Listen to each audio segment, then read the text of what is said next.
Oh, it's going live. Okay, give it a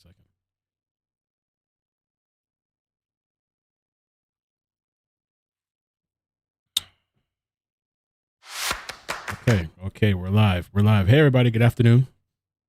Just giving it a second to load up, but we have quite a bit of things to talk about. Sure, we got. Hey, everybody. Good. Audio's good. Breaking news. Okay, before we get started, I'm going to play this clip in a second from the service today, which is pretty nice. It was an open service. But it says here, Brian Entin, it says the FBI entered Brian Laundrie's house. Let me get you a full screen. For 3 minutes, according to their attorney, the FBI requested some personal belonging to Brian Laundrie to assist them with DNA matching, and Brian's parents provided the FBI with what they could. This was just a couple minutes ago. It says this happened today. So that's the breaking so far. Hola, what's up? Welcome, everybody. Thank you for stopping by. Please hit like if you wouldn't mind.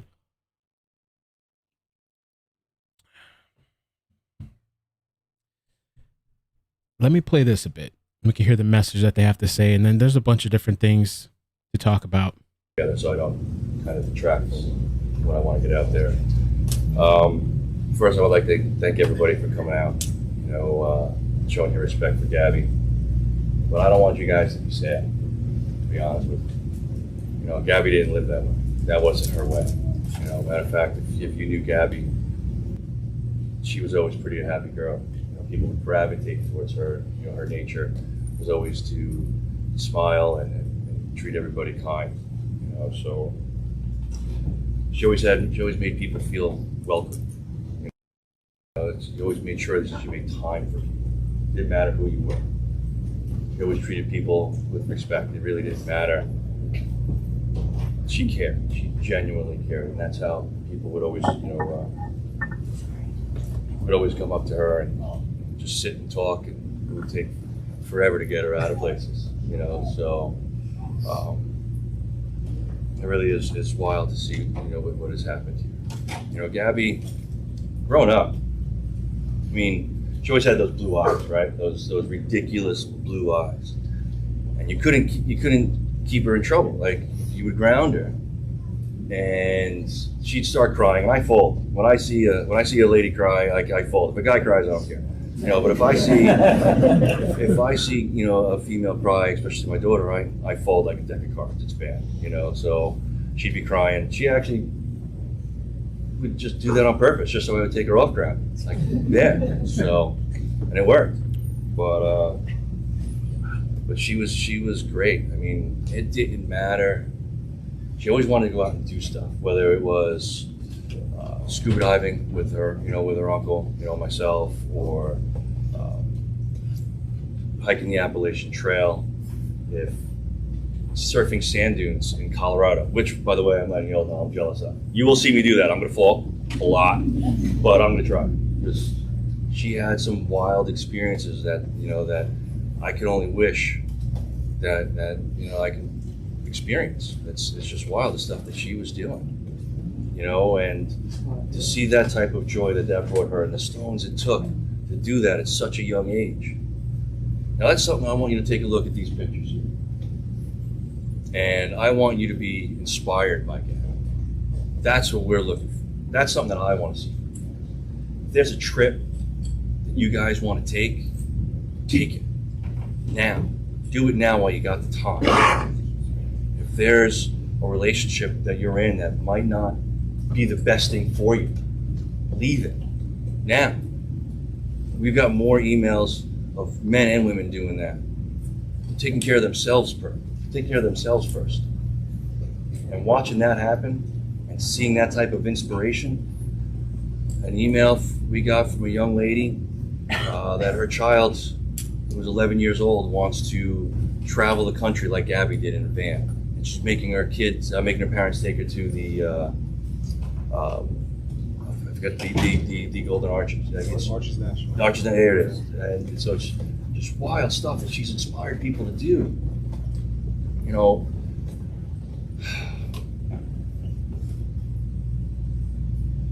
Gabby is the most amazing person I've ever met. So if you're gonna leave here today, I'm asking that you guys be inspired by the way she treated people. All people. Love knows no gender. Love knows no bounds. She didn't care. She genuinely loved people. It didn't matter. So when you leave here today, be inspired by what she brought to the table. Because the entire planet knows this woman's name now. And she's inspired a lot of women and a lot of men to do what's best for them first. Put yourself first. And do it now while you have the time. I couldn't be more proud as a father. So, Jim. Best, and just to be clear, Gabby had 4 parents. They weren't step parents. She had 4 parents that genuinely loved her as if she was her own. And this man is one.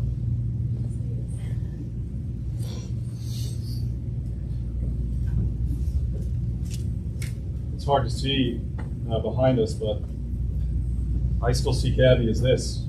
And the world sees this. But like Joe said, this is what I see. This is when I got to be blessed to know Gabby.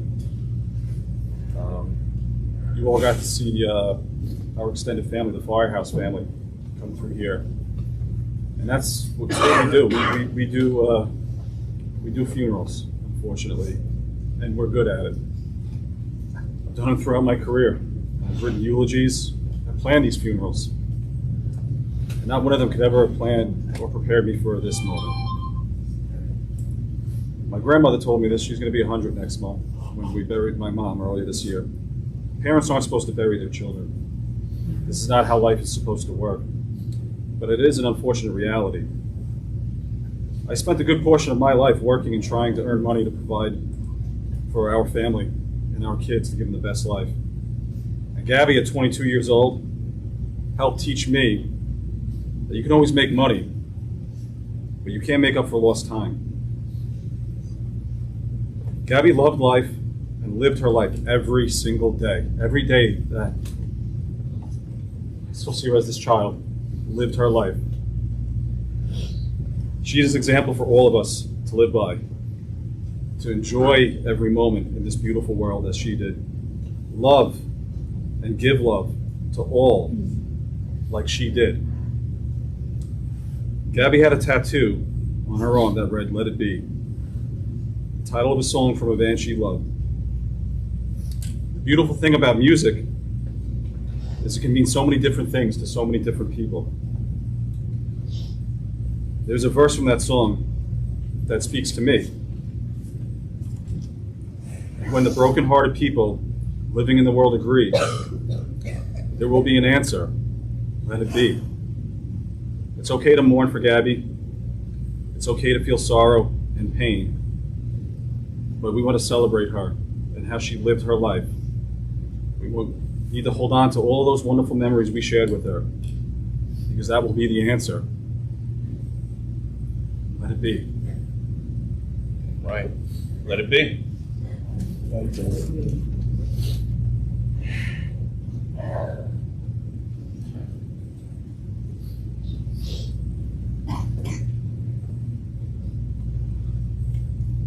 I'm never short of words, but I've been up for days, weeks now with this, and the love and support from everybody, from all across the world, is absolutely amazing. So that was a nice message. I want to show you guys a couple of things as well. If you wouldn't mind hitting like, please, I'd appreciate it. It really helps the stream spread out. There is a Gabby Petito Foundation.org that was set up. And Gabby's father said, the Gabby Petito Foundation, no one should have to find their child on their own. We're creating this foundation to give resources and guidance on bringing their children home. We're looking to help people in similar situations as Gabby. So the links for that is in the description of the video. Some context, my wife. I also want to share this clip that I thought was pretty good, as well as somebody yesterday told me to mention that Gabby's page, YouTube page, her dream was supposed to be to get it to 1 million subs. That's what I heard. So I put the link in the description as well if you want to go subscribe to her channel. And this is from a pastor. Let's check this out real quick. So my wife and I were talking about the tragedy with Gabby Petito, and in that conversation, my wife shared something with me that just rattled me to the core. It made me really reflect on ways that I've failed as a husband and why it's so important for us to educate our sons, not just protect our daughters. For some context, my wife and I got married young. I was 20 and she was 19. There were times, especially early on in our marriage, when I would get so angry and I would yell and scream and bang my fists and throw things across the room. She reminded me of that. And then she said this: "I didn't think you would ever hurt me or kill me, but I knew you were capable of it." Damn. This is why it's so important to teach our sons early how to control their emotions, how to walk away and process what they're feeling. Teach them the appropriate ways to vent and give them effective tools to cope. That they shouldn't be ashamed of their emotions, but they should articulate them in a safe way. I wish I would have learned those things sooner. So my wife and I were talking about the tragedy with Gabby. I thought that was a good message as well. A lot to go through, okay? I have some emails, some things to kind of run through. As far as this image that we spoke about yesterday, many people have talked about, that they see a gun. Monty sent me an email last night, and he said, "I would like to debunk that bedroom pic because it's from a realtor site that's on the house. It's not for sale, but they recently bought the house and it could be the prior owner's room." Now, I know that supposedly they were renting this place at first, I heard. Before they moved in, that's what the neighbors said. And this is the website, and these are the images. So I'm not entirely sure. Maybe you guys in the chat know. I spent a lot of time last night replying to messages on Facebook, email. It's pretty time consuming, but I appreciate the people that reached out. So this was kind of interesting. Now, according to the Daily Mail, in this article, it says photos from a realty website have revealed the inside of the modest 3-bedroom, 2-bathroom home where Brian Laundrie lived with his parents in Northport, Florida, as the manhunt for the person of interest in his fiance's homicide continues. The image shows what appears to be a gun hanging from the bookcase in Laundrie's bedroom, as well as a disturbing poster of dark figures with hammers and spears violently attacking each other. The pictures were taken in 2017 and were first obtained by the New York Post. Also visible is Darth Vader helmet on the bookshelf and a collection of Watchmen books. Watchmen is a series of graphic novels, which I heard was good. I never watched it, but that's besides the point, right? Watchmen is a series of graphic novels set in an alternative universe in which the mere presence of American superheroes changed history. The U.S. won the Vietnam War, Nixon is still president, and the Cold War is in full effect. Laundrie 23 is apparently is an avid reader, was previously seen in a video uploaded to his and Gabby Petito's YouTube page reading what appears to be Jeff Vandermeer's Annihilation, a 2014 novel about 4 females who venture into Area X, where 3 die and 4 disappears permanently. Now, another person sent me a video that breaks down a little bit of the books. That's interesting, but over here it says as well, according to property records obtained by the Post, the Laundries brought a 1,448 square foot home for $120,000 in 2015, and 2 years later attempted to list it for $215,000 with a price reduction a month later. So 2015, bought the home. That's what somebody emailed me as well, and 2 years later attempted to list it. The Laundries took the home back off the market shortly after in January 2018, the paper said. It includes a home office area, a punching bag in the garage, and a pool in the backyard. Property records show the family also owned a vehicle. Property records show the family also owned a Venice, Florida condo since 2015, which they bought for $99,000 and sold over the summer for $144,000 after just 2 weeks on the market, and purchased another Northport home in January 2020 for $140,000, which they sold 1 year later for $140,000. The Laundries also previously owned a home in Bayport, New York, which they purchased back in 2008 for $330,000. There Brian Laundrie met Gabby Petito, the eldest of 6 siblings, at Bayport Blue Point High School on Long Island. The rest we know, but I thought that was kind of interesting.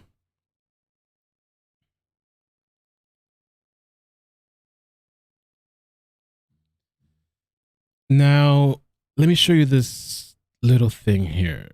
A couple people sent me different things. Now, this TikTok video. Okay. Let me play this part here. She talks a little bit about the books, which I thought was kind of interesting. This was before Gabby was found. Okay, something is very fishy about this Gabby Petito case. I'm going to try and explain some clues that I think might help solve the case and hopefully discover her alive. Okay, first of all, Gabby Petito is only 22 years old and she's already engaged to this guy, Brian Laundrie. He is 23.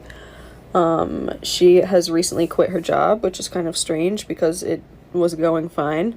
And the two of them decided that they were going to go on a cross-country road trip together. A few months back, he posted this on his Instagram story. Look at the book.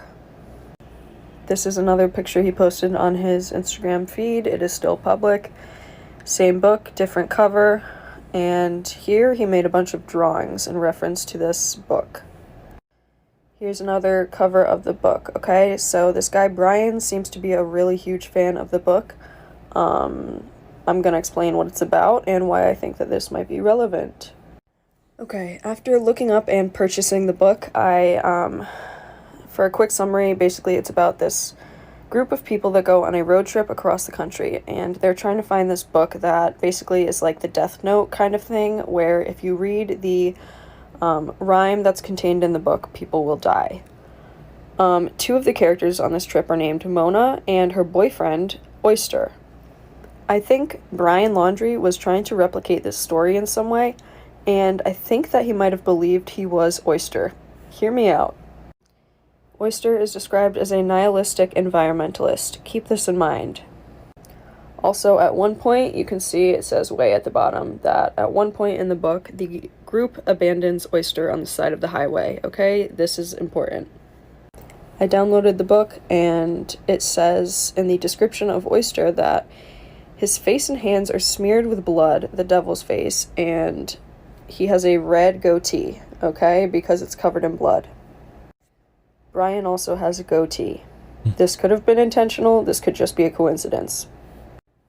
Here's a more clear image. I think that's a goatee. I literally read the entire book in one night, and some other things about... This is from MillyMae, MillyMae. There's a couple of videos. I'm trying to find who sent it to me, but they said it was a nice breakdown because I guess she actually read the book. Oyster is that he doesn't wear shoes. This is another important thing to keep in mind. He is noted to have calluses on the bottom of his feet that are cracked and dirty. Okay, he has dirty feet, he doesn't wear shoes. Also, on this road trip, they drive through Colorado, Kansas, and Missouri, all states that Brian and Gabby drove through on their road trip. Okay, also, there are mentions of domestic disturbance calls to the police in the book. Might just be another coincidence. Watch part 2. This is all going to make sense really soon. Okay, so the Oyster character in the book does not wear shoes. He has dirty feet. He refuses to eat out of plastic containers, and he doesn't eat meat. He preaches about veganism. He goes... And that's another thing. A lot of people, there's been talk about, is he really a vegan or not? And somebody sent me an email trying to put all this together. Okay. Somebody sent me an email about a couple of things. Let's just pause real quick with this video. I didn't want that to show, but that's okay. Okay, you guys remember with the body cam thing? The things on the tattoo, some people thought it was like Satanism and stuff like that. Supposedly that's a Naruto reference, which I do remember that from Naruto. I don't know what the meaning is, but this person messaged me about that. Secondly, they're stating that he is not vegan. And so here he is like cooking fish or something like that, I guess. Who knows? I don't even know what these people eat now because they eat artificial things that look like meat, but it says making salmon salad and coconut rice. There's another thing too, and this looks like some sort of, I don't know. Thing is, I know they got a bunch of substitute stuff, and there it is. I don't know either, which is kind of like, you know, I don't know. But just wanted to kind of bring that up as well. On these rants about how people don't deserve to be on the earth, and how he would be willing to off himself and his girlfriend. And somebody said in the chat, you're actually right. That's not a goatee. I think a goatee is actually this thing right here. If I'm not mistaken, right? This is actually a goatee.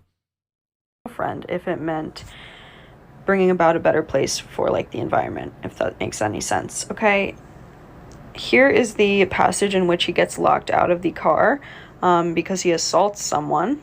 Strange. And here's where he says, these are like his final words as he's getting locked out. He says, "You can forget me, but that doesn't mean I don't still exist. For whatever reason, the first gypsy moth that flew out a window in Medford, Massachusetts comes to mind. Keep in mind this moth."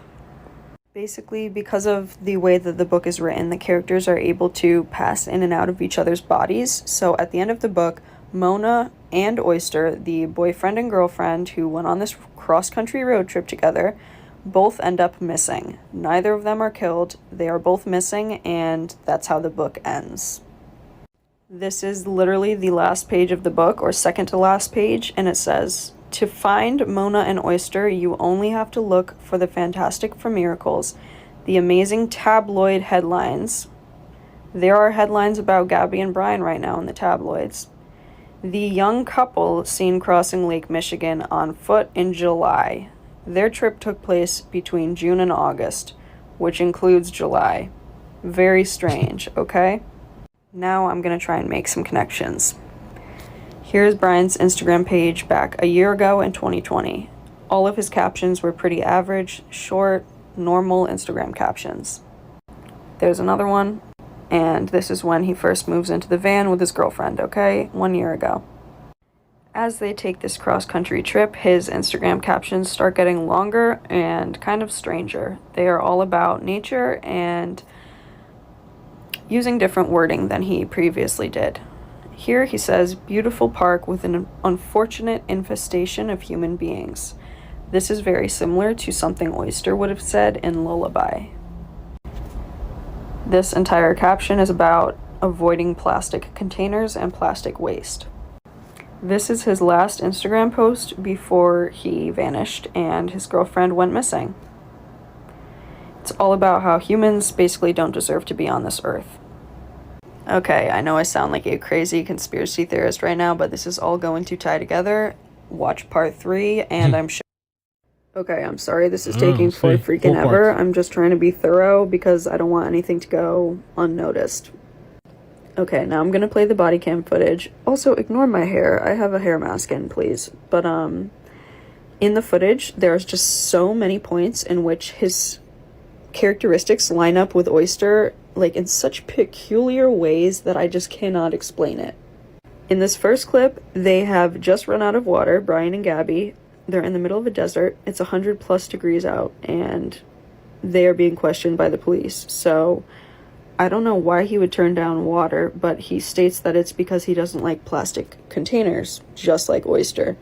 Like, I don't care how much you don't like plastic. If you're in the desert in 100+ degrees, you're probably gonna accept a water. You need any water? That's okay. It's hot out here. I was telling we were going to get water because we ran out, but it's okay. No, it's all right. I don't like plastic bottles.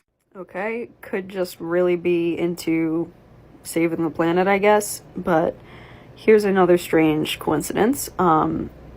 Just like Oyster was abandoned and left by the group on this road trip, Brian states in the footage that his big fear is that Gabby's gonna go off and take the van and leave him on the side of the road, basically, just like Oyster. Well, I was holding on to the keys because I didn't want to go anywhere. And my big fear is, I don't have my phone. I don't have a phone. So she goes off without me. I'm on my own. Also, very strange that he's laughing and smiling throughout this whole incident while his girlfriend is literally hysterical. Now, this is the weirdest part.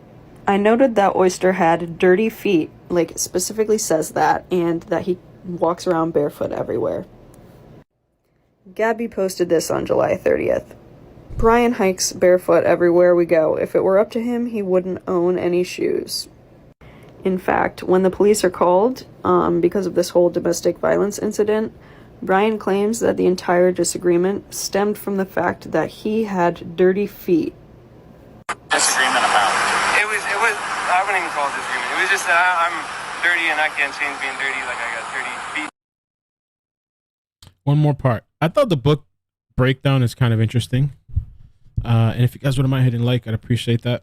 Okay, this is definitely going to be the last part for now. But remember this passage that mentions the... And some of the similarities is pretty interesting as well. Moth after Oyster is abandoned. This is Gabby's last post, and this was actually posted the day she disappeared. A lot of people have been pointing out that her hair is freshly highlighted, and it looks like it's taken place in October or around Halloween, and we're in August, so that's kind of weird. Look at the caption. What is that moth emoji doing there? Literally what? These are some of the comments under this post. One person pointed out her hair looking freshly dyed, which doesn't make sense because it doesn't really line up with the timeline of events. Another one where someone says it's weird to post Happy Halloween in August, and she didn't use that emoji ever, so it's just kind of like another person pointing out. Anyone bothered by the fly? It's not a fly. It's literally a moth emoji. Again, at the end of Lullaby, both Oyster and Mona are nowhere to be seen and essentially missing. I find it very strange that Brian has also not been seen since Tuesday. His Pinterest page also has some questionable albums. What do you guys think? Am I onto something? Is she out there? Are they both on the run? Did he abandon her just like Oyster? There's so many things that are possible. I just hope that she's found alive, and I hope he's not the crazy psycho that I have a gut feeling he is. So that's MillyMae again, MillyMae on TikTok. I thought it was just kind of an interesting take. Somebody sent it to me and they said it was good. I didn't know anything about that book, so I thought that was kind of cool too. Now, talking about this whole property thing, right? Kind of back to this. Somebody sent me this. I don't know how verifiable this is, but I just thought it was interesting. You know, people, the internet, everybody's digging up everything. They do have like multiple properties or had. We also talked yesterday about the attorney that's kind of like does real estate, and supposedly the person said he's never done like a murder case, more business type, but you know, he's representing Brian. Who knows? Did he sell them houses before? Did he help him with that? The other thing too, I don't know if this is accurate or not. Maybe people can double check or whatever. But this is sourcing from all the emails that everybody sent me. And supposedly 2 watercrafts. I don't know how true that is because there's no value listed there, but it says 2 watercrafts. That was interesting. Speaking of watercrafts, and we got a lot to kind of jump around about.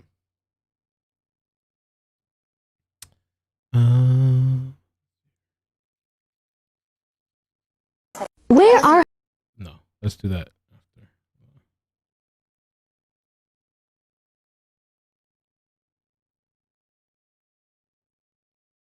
I lost what I had.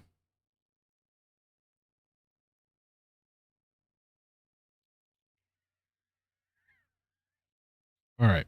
Until I find it, we'll just start here. But there was another thing with regards to the water thing. The water thing was debunked. What's actually right here? Let's do it now then. Grizzly spoke about this, I think, earlier today. She's a YouTuber, Grizzly Books True Crime Debunking. We've already talked about this video, the water video, multiple times. Don't believe it to be real. I mean, just logically, for me, it's hard to conceive that it's a 2-second, 3-second video clip. People instantly, as soon as he went live, had the time to go hit record, whatever, and capture 2 seconds. But there was this article as well. Boatgate, right? Boatgate, I call it. Claims about Brian Laundrie's live stream on IG in a boat confuses Twitter. They've been going on about this for a while. Okay. Only yesterday, people noticed the difference in the total number of followers, which that's a whole nother thing that who knows what. There is no proof about Brian Laundrie being in a boat. Several Twitter users have urged people to stop sharing misinformation about. One YouTube user claimed that Brian allegedly went live on Instagram yesterday, September 20th. The video itself doesn't contain any evidence about those claims, and and there is no proof that Brian allegedly went live on Instagram. The alleged live stream comes from the YouTube channel White Noise, op-ed commentary. The creator, whose name is unknown, says one of her friends alleged that Brian accidentally live streamed his Instagram for 2 to 3 seconds, and he was on the boat in a body of water. But as mentioned, there is no proof about those claims at the time of publication. For me, I don't believe the water thing. I really don't. The other thing too, I would think that maybe there'd be some sort of, doesn't somebody, when they live stream, doesn't their name show up or something like that in the corner? If this was a screen capture, wouldn't we have captured the screen, the name? You know, I wanted to bring that up kind of quickly with regards to that. Another thing, somebody sent me this yesterday. The supposed sighting. I don't know where this is at. I know people have talked about it already. I got this last night, but I didn't have time, so I saved it for today. And she said, this male stole a package off my front porch. I don't understand if this wasn't why he would be doing that, because that's bringing attention to yourself and all the cameras. And it's in a place called Monticello, if that's how it's said. And there's a bunch of places, apparently, that this person told me, many states that have that, I guess, city. Easy E, the itinerary of this trip was scheduled to end 10:31. Thank you for that. Interesting. 10:31. L Hill, thank you for the super chat.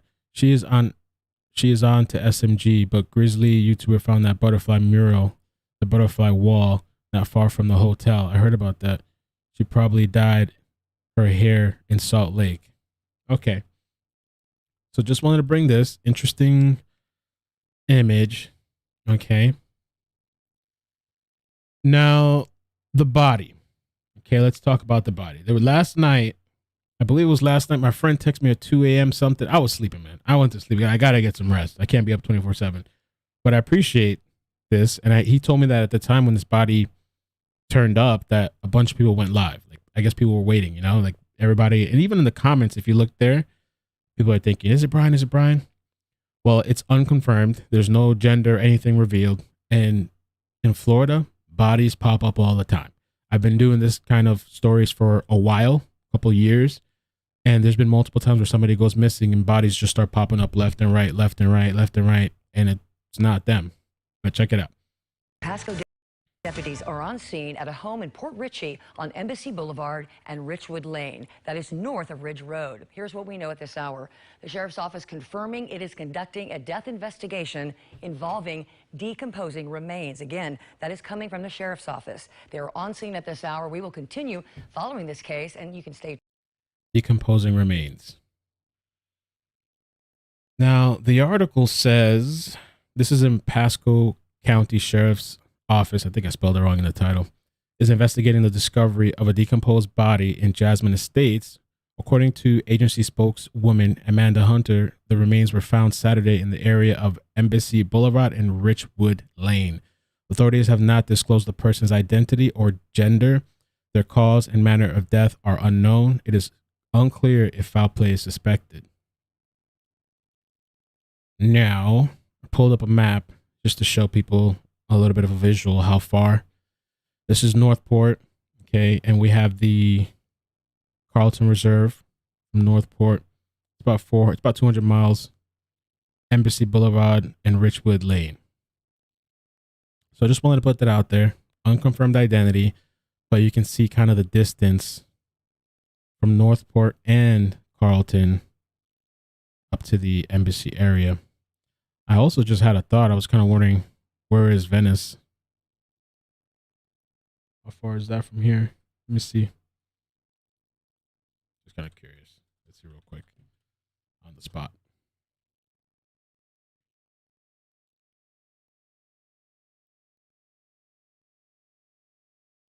Oh, that's interesting.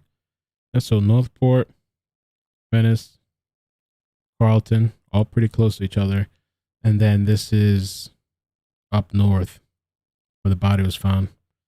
So we'll be following. There's been bodies that have been found. One of the videos that I did like 2 months ago or a month ago, I went out to the scene and I went down the canals. They've never identified. I haven't heard of the body being identified. So that. Oh, really quick too, to reiterate on yesterday's topic we're talking about in the live stream with regards to how much is being spent. And some of the people were right in the chat. Brian Laundrie's parents may be forced to pay $1.2 million spent on search for their son if they lied about the disappearance, which they say here it's $200,000 a day. Okay. 1.2 million. That's a lot. We're going to get into the bounty hunter in a second.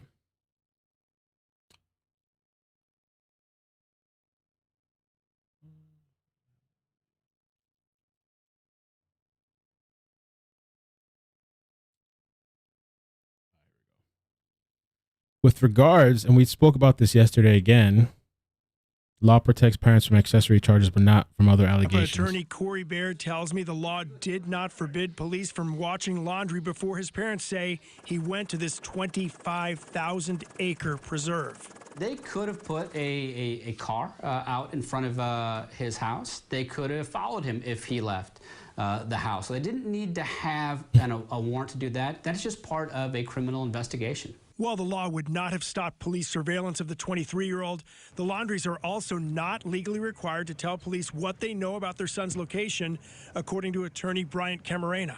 There's no obligation for anyone, a family member, a civilian, to say, oh, I know where he's at, or hey, by the way, so-and-so is taking the first flight out to Mexico. There's nothing that says that they're obligated to do so. Speaking hypothetically, Baird tells me Florida law does not allow parents to be charged as accessories after the fact in alleged crimes involving their children. But he says covering something up can lead to charges. If they made misleading statements or lied to law enforcement officers, obviously that's a crime in Florida, and they are not protected from that. Also, hypothetically, Camarena says there's a federal statute that does not consider a parental relationship if someone helps conceal a crime. Where if you're aware of a felony crime and you do your best to cover it up or don't report it, then that could be a federal crime in and of itself.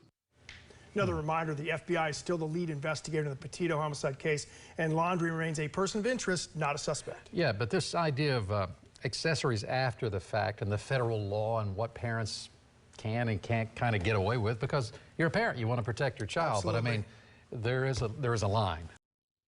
So there's that. It's an expensive search, man. Expensive, but I don't know that they're going to be able to charge the parents.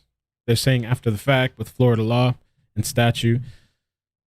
Thank you for the super chat, Jeff Hep 2005. Check out the Twitter user Smart Prepper Mom. She makes some interesting points about the best friend Rose, just something to take a look at when you get some time. Thank you, appreciate that. Thanks, man, for all the time and great work. Let's check this guy out. Nice name.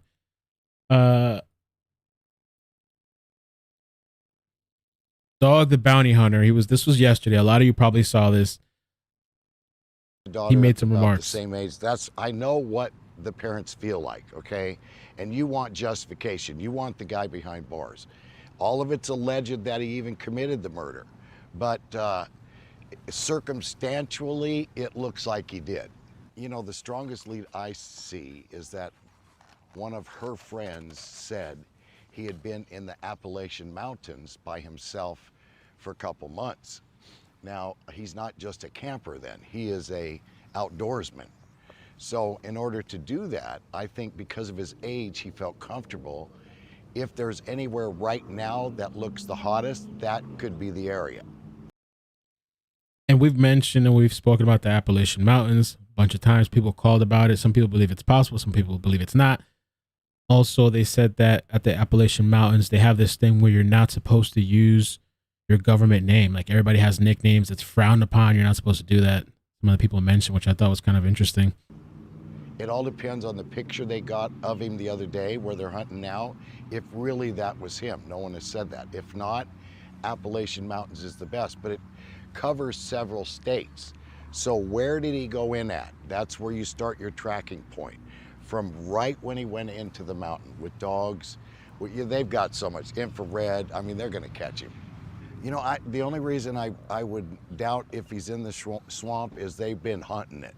really good, okay? And I'm not sure that was him in the picture. You know, it was blurry, blah, blah, blah, like kind of an old bank robbery picture, right? But you couldn't really tell if that was him. Now, if that was him 100%, he's in the swamp, okay? And then, so he moves in the night, and he probably sleeps up in the day. Now, the FBI has ultraviolet light tracking. Remember the Boston bomber?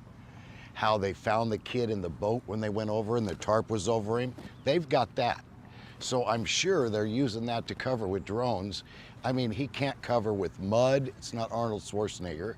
He can't cover with anything. He's gonna light up. You know, I don't think he went to New York, or there's been a couple rumors he might have went to Mexico. I've been to Mexico. So if he's down there wanted, a white boy that doesn't know Spanish, the cartel's gonna grab him for the reward. So no, he's not down there. You know, I don't think, who knows? I've had to eat my words before. It sounds like when they got into argument, she screamed a lot. Now, if he's out in that tent, your voice will go, what, 2 miles? And she's screaming. What if he put his hand over her mouth to shut her up and killed her? I mean, we have no idea, because somebody said in the chat as well, why haven't they released the cause of death? I got no idea. And will they even release it? Could it hurt the case to release it? Are they going to wait and hold on to that? No idea. All we know, homicide. And scenes of which we're going to take a look at as well, what the scene looked like afterwards, the evidence markers. Or did he do it worse? It all depends. The autopsy report is out, I believe, how she died, okay? That's gonna be your murder, death penalty sentence. So how do you say it could have been an accident? You know, the guy that killed my daughter in a car wreck, right? He passed too, but it was an accident. How do you say that? So, but right now we got to hunt him as a wanted fugitive. So the reason I went to Mr. Laundrie is because I carry a reputation with me. See me every night on Pluto TV. The reputation is he gives you a second chance. He gonna get you, but he gives you a second chance. So I thought, wow, the dad's gonna, you know, see me and crack, and I know the kid knows me, probably one of my fans. So I thought the dad would answer and talk. But I was very persistent without disturbing the peace, and knocked a few times so they saw it was me. And I knew this was going to be fruitless. There's no way these people are going to be talking. They're not talking to anybody but their lawyer. So I knew this was not going to bring anything forth from these parents. And this day, which was yesterday, I heard that they were just home all day. Like, they didn't go anywhere. And I didn't play nasty and put a copy of the warrant on their front door, none of that. I was very respectful. And the dad can still reach out to me through social media. Let's get the kid captured alive. Alive. So the next step that I have is to, now we work off leads, okay? We don't have a crystal ball where we can say, oh, there's where he's at. Well, now we work off leads. Somebody knows something. Somebody else knows where he's at, where they dropped him off at, or did they drop him off? That person is going to call us. Because again, we're not the police. This is anonymous. We don't have to tell. We are willing to go to extreme measures to find him, whether it's in Mexico, I've got connections there, or anywhere. I think again that he's young enough, not an experienced criminal, but what is his greatest experience? Okay, outdoorsman. That's what he does the best. I don't think he can shoplift and live in the city and be on the run and, you know, sleep at cheap hotels. I think that he is what's in his blood. He's in them hills. On a 1 to 10, he's probably a 6 compared to the outdoorsmen. And this is a lot of jump cuts here too. I wonder what happened in between. Were they just cutting out dead space, or just kind of curious? Some of the guys that I've captured, okay, those 2 New York guys, the one that killed the other guy was We was 10 minutes behind him. That's good stuff. So this guy's not experienced like that. We get a scent of a trail. We get a scent, he's done. He's not gonna hide in the trees and dig a cave and all that. He's got a small tent, maybe a knife, because he's got to stay out in the open. Hope parents didn't give him anything else to protect himself. How's he eating? Got to kill the game. So, you know, just don't walk up on him and say, hey, you're wanted, freeze. So that was Dog the Bounty Hunter. I see this guy, I've heard of him throughout the years. Some people love him, some people hate him. I know he had the whole cancel situation by saying the N-word. And I guess he kind of came back after. And there's like a crazy history in the past. You know, I don't know too much. So that was yesterday. Now, this thing with the Carlton Reserve. A lot of people have been talking about this. Why are they there? Why are they searching? What is going on? There is trail cams out there. There's cameras. The cameras are not available to the public. Like, we can't go on there and see a live stream, to my knowledge. It says here, for those who are wondering why they are searching Colter Reserve, the reserve has trail cams. I'm assuming the reserve is watching all the trail cameras and saw him. It's possible maybe they saw something out there. Is that why they're going so hard? This was a little clip that Jacob Kalinsky posted. Just want to show a little bit of it. If it plays. It's kind of loud.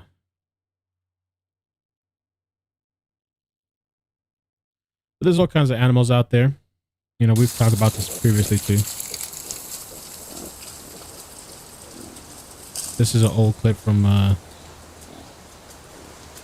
December 2020.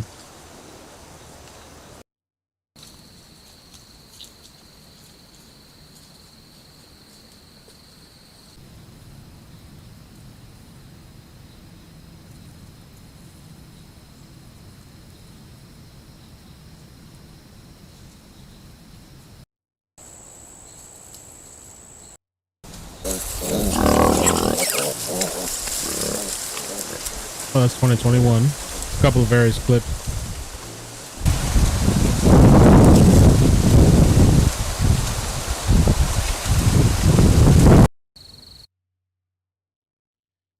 Coyotes hear the hogs approaching and then smell the smell of the intruder stops the hogs in their path.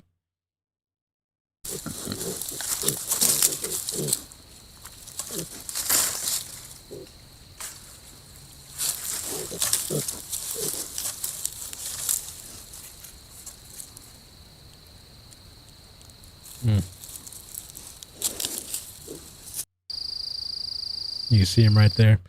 So just an interesting kind of video clip from the reserve. And I was looking at some of the comments and reading. He said, no, all wildlife tends to stay away from humans if they can help it. And that's what I thought generally. Jesus, look at that guy. Generally, it's that they're not looking to go after humans like that. I mean, I feel like if you walk into the territory, they feel threatened. I'm not an expert.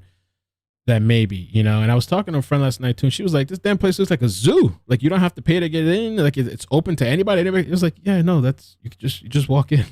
I mean, as far as I know, I don't know if you have to pay, but it's open to the public. Not right now because they're searching, but normally.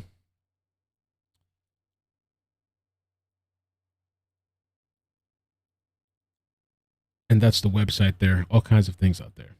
Now, this article I saw the other day, I thought it was interesting. Just going to briefly touch on it. What is a geofence warrant? Never even heard of that. Didn't know that was a thing. I was like, what in the world is that? I don't know. I think somebody actually sent this to me. I don't know. There's been so many messages. I'm sorry, but thank you. A user on Twitter speculated there might have been some technological gadget found in the area. Let's get past to the geofence warrant. What is a geofence warrant? The repeated search, however, didn't seem odd to an anonymous Twitter user who goes by the name Steph and who theorized that police might have obtained a geofence warrant in the area. Laundrie allegedly went hiking in the area with a backpack, said his family, who also claimed they haven't seen him since September 14. After calling off search for the missing person of interest in Petito's death earlier on September 20th, authorities returned to the scene in the they have a bunch of grammatical errors, but early hours of September 22nd. Twitter user who goes by the username blah, blah, blah, thinks it could be a unique warrant. Anyway, the point of this is I want to know, what is a geofence warrant? Is a warrant issued by a court to allow law enforcement to search a database to find all active mobile devices within a particular geofence area, which I thought was interesting. I was like, I didn't know they could do that. It makes sense. They already have the technology. They're already listening to all our crap and siphoning data and doing all this stuff. All our information is being sold online. Anytime you go to a website, oh, you get a coupon, $5 off. Just put your name and email, and we'll just get all your information, and we may put your name and put your address. But this is interesting. I didn't know they could do that. Makes sense. So logically, we keep wondering why they're going back to the reserve. I think they picked something up on a geofence warrant, a phone in the area of the reserve they believe might be his. The more logical thing I would say is the trail cams, but that's a possibility as well. I don't even know how the signal will be out there to pick up, or how that works, the geofence technology. That's a new bit that I haven't heard about. Now, the weirdo, okay? We got a weirdo. Several people have sent me this article, and there was one particular woman, I can't remember her name right now, I'm sorry. I'll try to mention you. She's been trying to get this article to Kylan Schulte and Crystal Turner, the father, Sean Paul. I sent it to him today. He also sent me the picture that you guys have been asking about. I'm going to try to talk to him tomorrow or Tuesday to see if we can do another question thing. And if you haven't seen that video, definitely check it out. It's on my channel. It's these two women that, just horrible things were done to these ladies. I wanted to clear up the misconception that for some people know this, some people don't. I keep seeing people say Gabby's body was found right next to these two women. It was not. Okay? It was not. These two women, this is the direct GPS location by Whispering Oaks. If you saw my video, I broke that down with the interview with their father. This is the area where the two women were found, shot, clothes taken off, partially taken off. I think their pants were pulled down. Just a really, really horrible story, okay? And their bodies were found August 18th. They went missing August 13th. And Gabby was from the Whispering Creek area. The Spread Creek, sorry. Whispering Creek. Spread Creek area by Grand Teton. So just to really, really, they're not right next to each other. People still believe these cases are related. Even though officials have said it's not, people still believe. And I read in a post somewhere that nobody knows what they did to clear this. They haven't told people what made them say these are not related.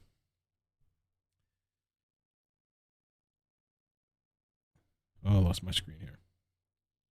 So now comes in this situation. $10,000 reward offered for a offender who escaped from Kansas facility posing as a doctor. Dude looks like a nut, right? Authorities, and this was posted September 24, 2021 by Fox 8 Live. Authorities are reporting a dangerous offender who reportedly escaped a mental hospital in Kansas while posing as a doctor. Imagine that. And somebody in the chat yesterday, I'm sorry about that, I don't know what you were talking about. You said John Colt. This is what that person was referring to. The U.S. Marshal Service is offering $10,000 reward for information leading to the arrest of John Freeman Colt, 42 years old.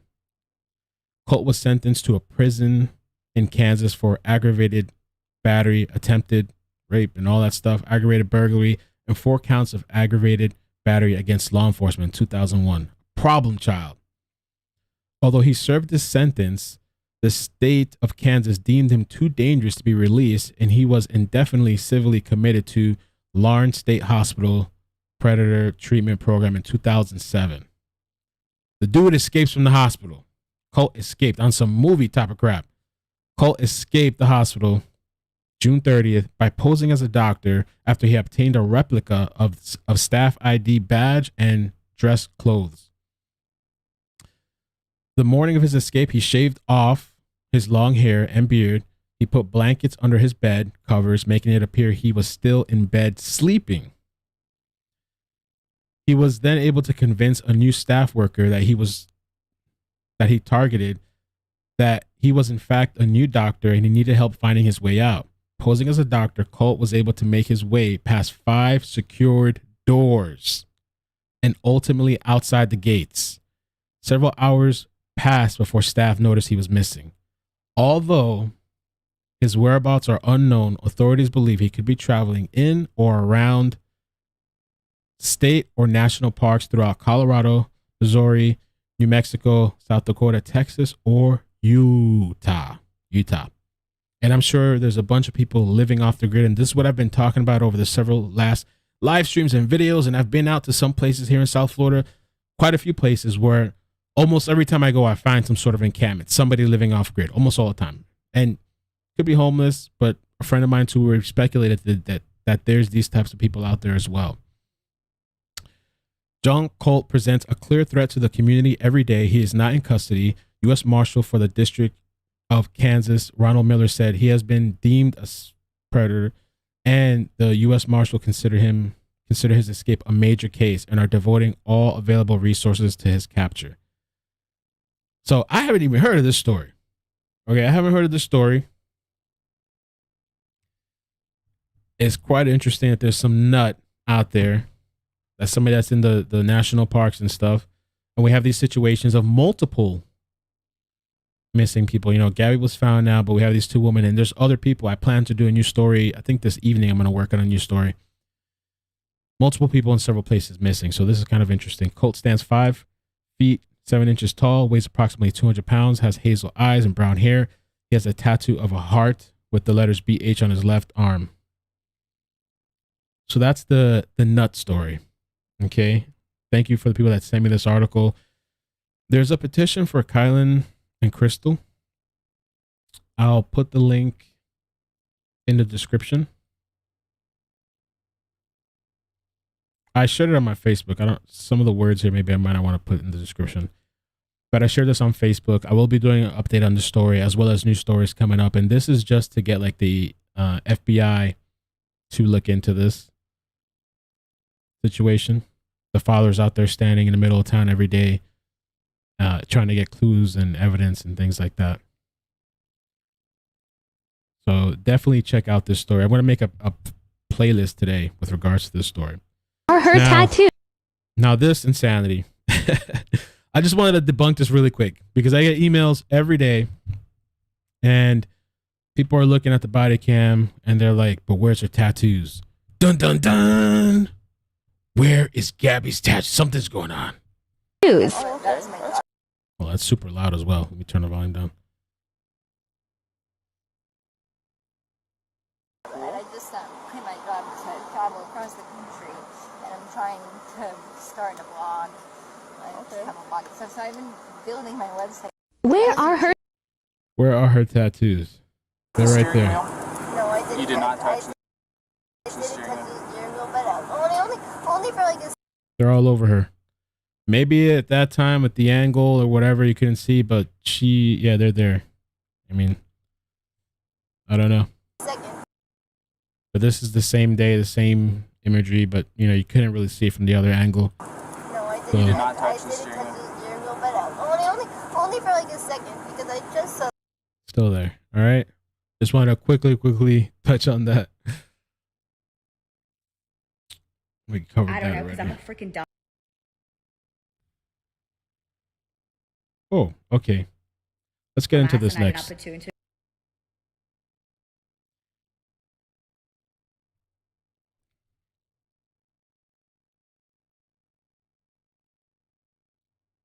The witness, she did a video as well on Inside Edition and 60 Minutes. It's super short. I'm just going to play them real quick. But Gabby was the last sighting of Gabby that we know of, like confirmed, was August 27th. The dates have moved up.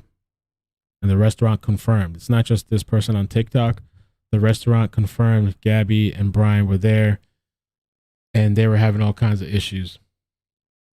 That we saw, not only saw, but saw like a blowout of a situation between Gabby Petito and Brian Laundrie. Jesus Christ. I forgot how that was. In Wyoming, when we were there. I'm freaking the fuck out. Yes, we have already talked to authorities. Like, how I did not put two and two together that this happened, like, I don't know. So I'm following this case. Matt's not. He's a guy. He has other shit going on. He could probably care less. I'm filling him in on this case a couple days ago, and I guess maybe he Googled it and saw a picture of Brian. Matt has an insane photographic memory. And so for 2 days now, he's like, I fucking know that guy Brian. Like, I don't know how, but I know this guy Brian. Like, I've seen him before. When Matt says that, anyway, we were in Wyoming. So Matt woke up this morning and he's freaking out. And he's like, oh my God, I know how he looks familiar. Nina, we saw them in Wyoming. They were the couple fighting at the restaurant. We were at this restaurant, you guys.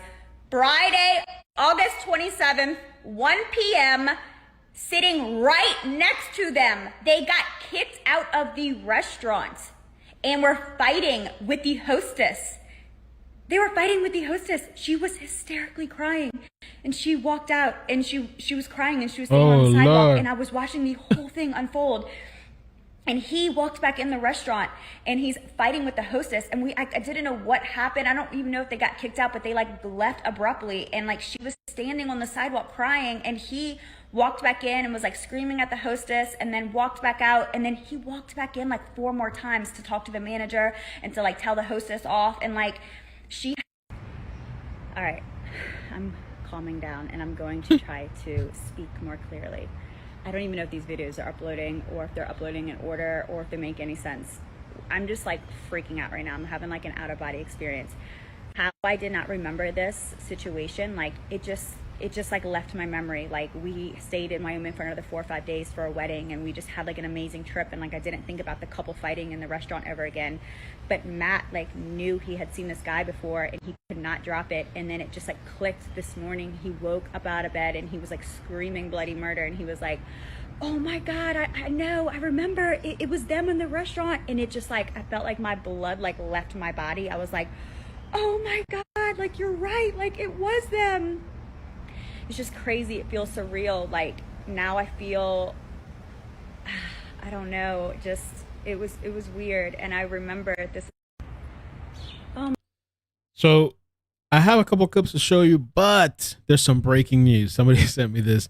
So I did get an Amber Alert, some sort of alert on my phone. I don't know if you guys heard that a little bit ago. It was like, bah, bah, bah. Jennifer emailed me. She said there's currently 2 manhunts in Florida for bald, skinny, white men with similar features.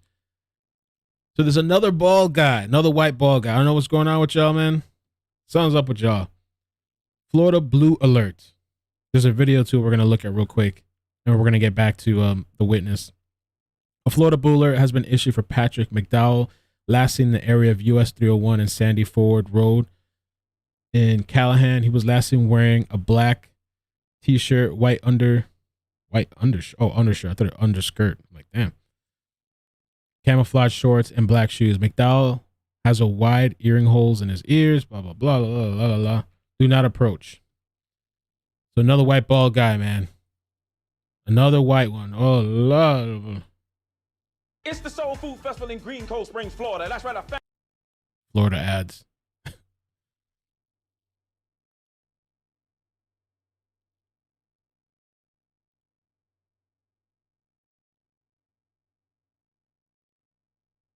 Suspected shooter, 35-year-old Patrick McDowell, is a former Marine.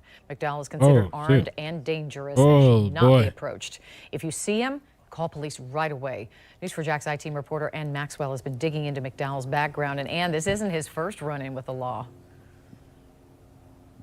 Duval County court records show McDowell has previously been charged with some of the infractions the deputy found today: driving without a license, driving with an improper tag. And when McDowell lived here on the west side of Jacksonville back in 2019, a deputy reported they found crack inside his car. 35-year-old Patrick McDowell lived here on Hidden Woods Estate Road back in 2019, court records show. Patrick and my son's mother, once we split up, they moved into this house out here, and they stayed there for about 5-6 years. The property belongs to Bryant Samuelson's parents. Did you know him well? No. He and I stayed completely apart. I didn't get along with him. He wasn't the type of person I would associate with. He says he wasn't surprised when he learned McDowell was wanted for shooting a deputy in Nassau County. There's absolutely no reason. I mean, if you're guilty of something, especially like that, why would you shoot a cop? The cop didn't do anything to you. He was doing his job. According to the Nassau County Sheriff's Office, McDowell was arrested in Georgia in 2005 for burglary, stolen firearms, and criminal property damage. Records show in 2019 he was arrested and charged with possession of cocaine. And last year, he was arrested in Georgia for giving a false name to an officer and possession and use of drug-related objects, according to the Nassau County Sheriff's Office. Court records show McDowell was referred to Veterans Treatment Court after the 2019 drug charge. Wow. Just a little interesting tidbit. So they're looking for two. There's another search going on. That's the alert that I literally just got on my phone. Like, bleh, bleh, bleh, another white bald guy. How nutty is that?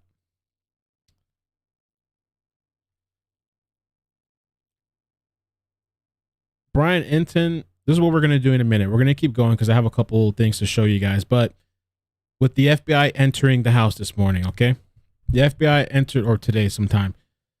The FBI entered the Laundrie house for 3 minutes. According to their attorney, the FBI requested some personal items belonging to Brian Laundrie to assist them with DNA matching, and Brian's parents provided the FBI with what they could. Brian Entin says here he's going to go live at 3:30. So at 3:30, we're going to cut and see what they have to say about this situation. So that's why I've been waiting. So I got a bunch of other things for you guys. But at 3:30, we'll tune back in to see, what he has to say about that situation. Back to the restaurant situation. There was this clip on Inside Edition. Take a little look at that. Tragic. I wanted to show you that clip of her talking. They were here as well in Inside Edition talking, and then we're gonna get into something that I really wanted to share with you guys. We're gonna get into this role situation too. Gabby's friend. There are people today. They're looking at the friend and could she be involved? I don't know anything about that, but I'm gonna listen to what this person has to say as far as what their theory is. And 3:30, we're gonna check out Brian Entin. Gabby and Brian in Wyoming. They were the couple fighting at the restaurant. We were at this restaurant, you guys, Friday, August 27th, 1 p.m., sitting right next to them. They got kicked out of the restaurant and were fighting with the hostess. Nina Angelo and her boyfriend Matt England told Inside Edition more about an angry confrontation in this Mexican restaurant. The Merry Piglets Mexican Cafe, which, like I said, they confirmed this on Facebook. There was an incident. They didn't specify exactly what happened. And this is really the only people that I know have come forward. I thought I saw another article, but they were referencing these people about the fight that took place, the incident. Restaurant in Jackson, Wyoming. I even thought maybe that Gabby and Brian were fighting and maybe they were asked to leave. But she was just visibly upset. The way they very abruptly left the table and walked out, it didn't even seem like they paid their bill. They say Brian had an explosive temper and returned several times to berate restaurant staff. It may be the last time Gabby was seen alive. Mr. and Mrs. Laundrie, do you know where he is? Laundrie's besieged parents were seen leaving their home today. Could you tell us? Have you seen him? A short time later, they returned with Laundrie's Mustang convertible, which he supposedly used to drive to the swampland, now being so thoroughly searched.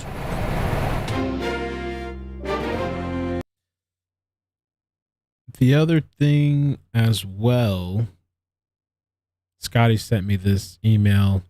He wanted to come on after 3:30, after we see what happens with Brian Entin. We'll see if I can work that. But he sent this Google Maps. Let's take a look. Please look into getting video from Colter Bay store shower area. This is where I believe BL went right after he killed Gabby. The place he hitchhiked on the 29th at 5:30. Google Maps has pictures and both look to have video inside. So Miranda Baker, the first time that we know of that he got in the vehicle, Miranda and her boyfriend or fiance. It was from this area. And remember, they had like the shower area. It was like an RV area. And so I do see, to get you full screen, there is like a camera up here.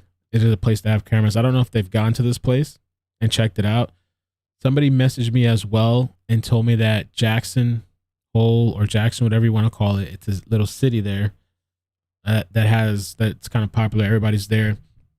They told me that there's a bunch of cameras in that area. So I'm sure maybe they probably did or not, but this is where the lady first picked up Brian from, and there is cameras inside. I saw one. Let's see.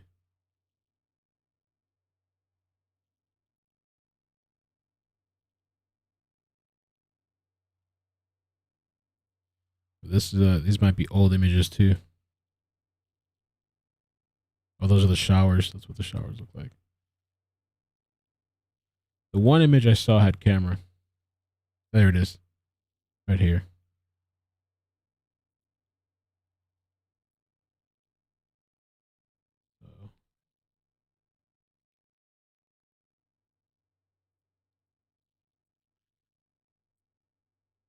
And I saw somebody in the chat. I've said this so many times. I don't know why. Gabby and maybe it's a troll or something. Gabby and the two women were not. Their bodies weren't found together. They weren't killed in the same place. About 500 miles apart.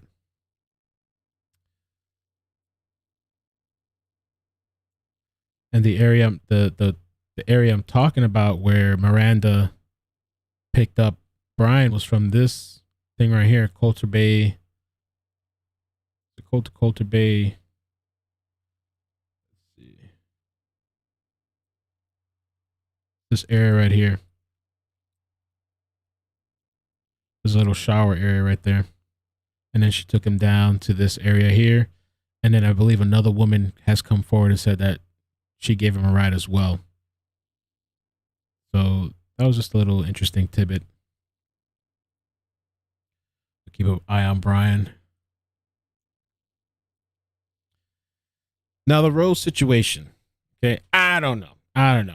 So somebody might have to explain this to me. I don't know if we'll do calls today. I wanted to be very direct and just, but we'll see if we do calls. People believe some things are funny or funky about her. Guys, and We're gonna check out this video. I don't know if there's any other videos that somebody made explaining it. Oh Lord. Okay, so Just saved myself. Let's check this out. I saw something that I really wanted to share with you guys, and I just want to know if anyone thinks this is weird or strange or a bit off. No disrespect at all to anybody. I'm not accusing anyone of anything.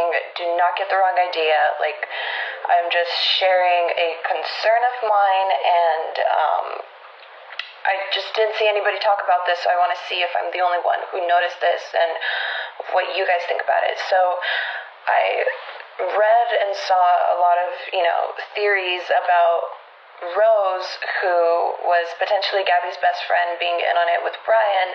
So I started stalking her Instagram a little bit, and I noticed that she had no posts with her dude before she disappeared, which, okay, fine. I barely have any posts with my best friends. That's totally normal. She did start posting after Gabby disappeared, but one post in particular seemed extremely strange to me. Red flag all over the place. So she posted this picture that I'm about to show you guys on August 31st, and her caption was very triggering to me because I don't understand the coincidence of what's happening and with... Somebody in the chat said stalking, right? Oh my God. I was talking to, not to interrupt too much, Ivy Gold told me that she spoke. This is somebody that's been helping me with articles and different things. Thank you, Ivy. But she said she spoke to Rose and she's getting bullied hardcore online, which is sad. Rose has given the best information on Brian and Gabby. So definitely, please don't go attack people. I always say that, don't go threatening or doxing people or doing any of that kind of stuff. Don't do that over here. Don't put addresses in the chat either. I don't do any of that kind of stuff here. And typically this is what happens as well. Somebody comes forward and gives information. That's why I think there's probably people out there, like I said yesterday, that probably have spoken up, but just haven't said it publicly. You know, they probably have reported to the FBI and just kept quiet because the internet is going to come and dissect and hunt you down for anything. What she wrote. So here, I'll just show you guys. On August 31st, she posts this picture where she's flipping off, whatever. And she wrote, "She was innocent. Stop assuming. Sorry, it looks bad, but it's a coincidence." What looks bad? What's a coincidence? And keep in mind that Gabby wasn't reported missing until September 11th, but she was missing during this time. Who's innocent? Gabby? What's a coincidence? Rose, you, girl, I have questions. And I would like some answers. Because this, honey, please let me know if I'm, like, exaggerating. I said I'm not going to post any videos about this, but I have no one to talk to. Because nobody in my circle is interested in this case at all. So please let me know what you think about this, because I don't know. To me, there's no... She started posting some posts, right? Of her friend, Gabby. This is the one that did the interview and spoke about Brian and being controlling, toxic. Supposedly this guy was hearing voices. She posted some stuff which makes sense. You know what I'm saying? They did the celebration of life today, and people are remembering Gabby. The other reason they were saying, I think, is because supposedly they were supposed to meet up during this trip or something too. I don't know how true that is.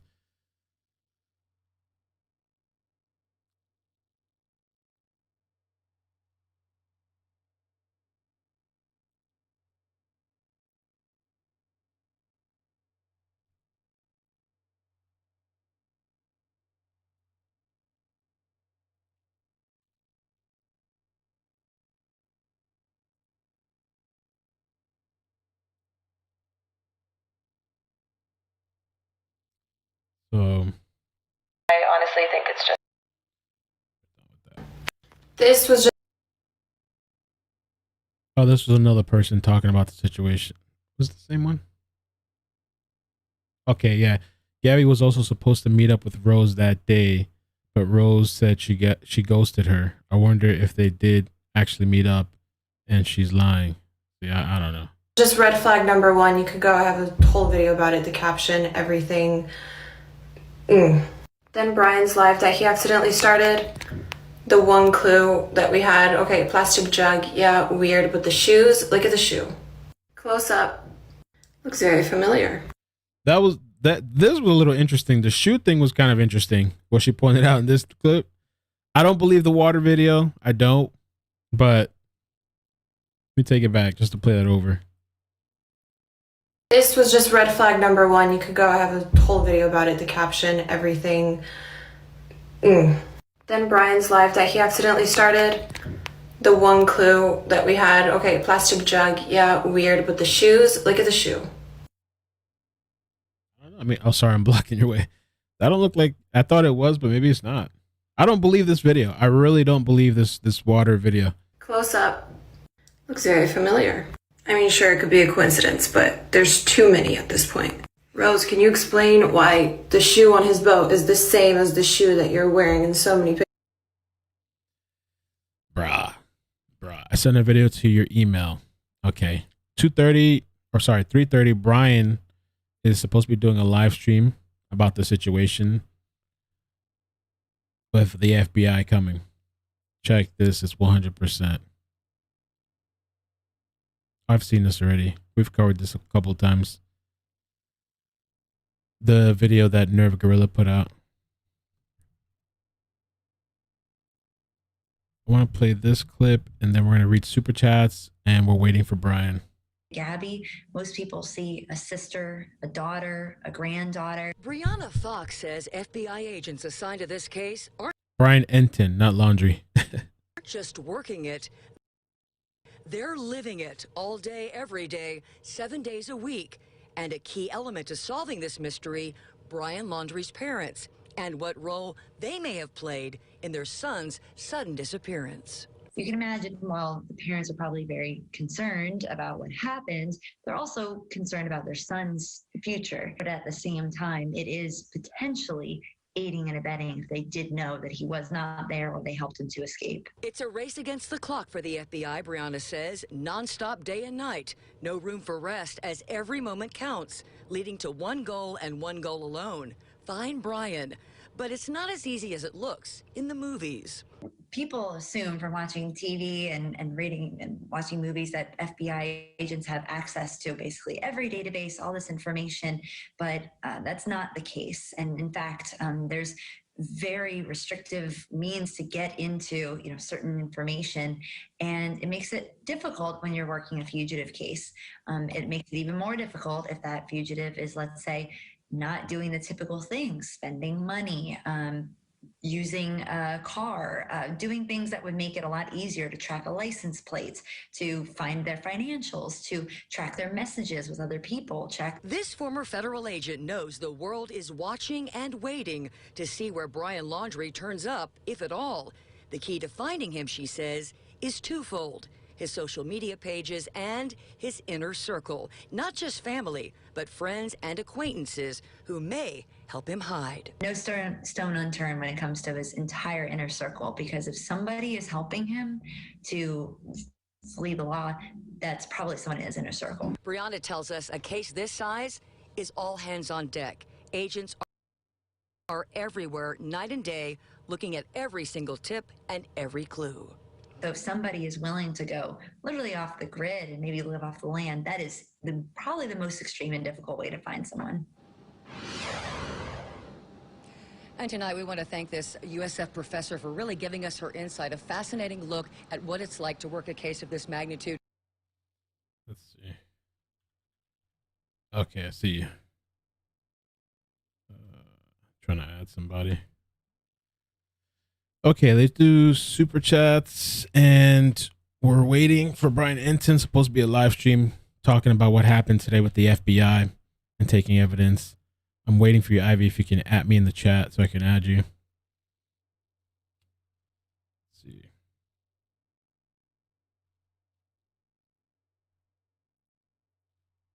Like I need it right now.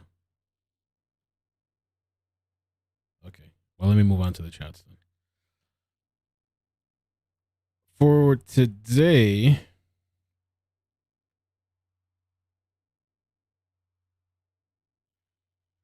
Terry Zaleski, thank you from yesterday. One from yesterday I missed. Thank you for bringing the world's attention. Other missing folks as well. Thank you, Terry. El Hill, she is, I read this earlier. She is on SMG, but Grizzly YouTuber found the butterfly mural, the butterfly wall, not far from the hotel. Right, that's true. She probably dyed her hair in Salt Lake City. Yeah, it's just too many people to find you in here. I'll have to do it. Yeah.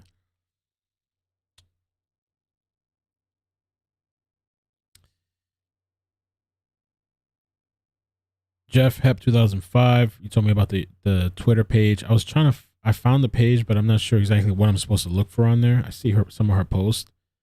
I'll look at it again. A commie dude. Trail cameras purchased by the friends of the Carlton are deployed around the reserve and have been recording wildlife since 2006.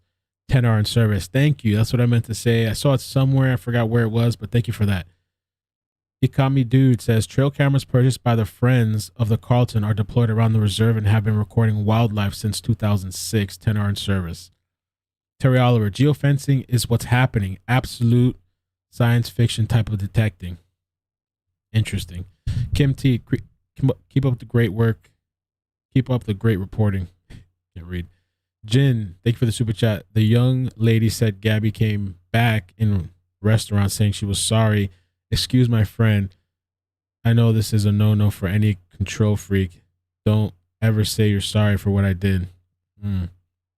Angie Thomas, what if they're asking for his DNA to see if it matches with something to do with the murders of the two girls? I don't know. Or maybe they found a body. Maybe they found something. See Brian on?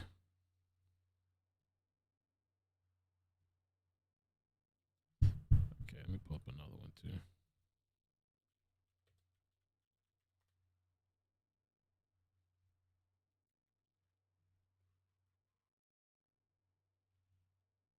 Okay, let's see.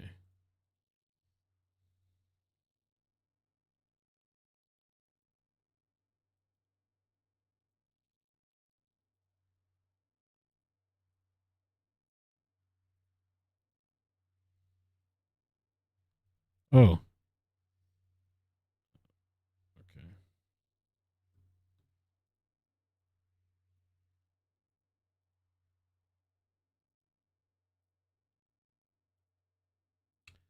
All right, so I covered everything. This is the portion where I was going to do some calls, but I'm waiting for Brian to come on. Did you guys want to do calls, or should we just cut it here with the calls and wait for Brian? Or I could just pause the calls in between, and if he comes live, then we head over there.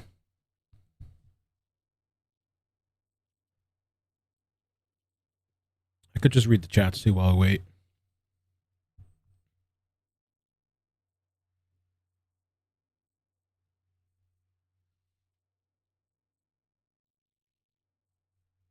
Pause the calls. So want to take some calls maybe, and then I'll just pause it when he goes live. Okay, let's do that.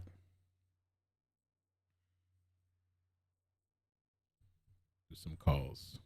Damn, I already got to almost 2 hours. That was kind of felt fast. I just wanted to put everything forward that I could, and then I figured we'd do calls or whatever comes breaking. Which I figured the weekend things were kind of going to slow down. Also with the story, we're kind of waiting for Brian to be found, and if we're going to get any kind of results, the rest of the results from the autopsy.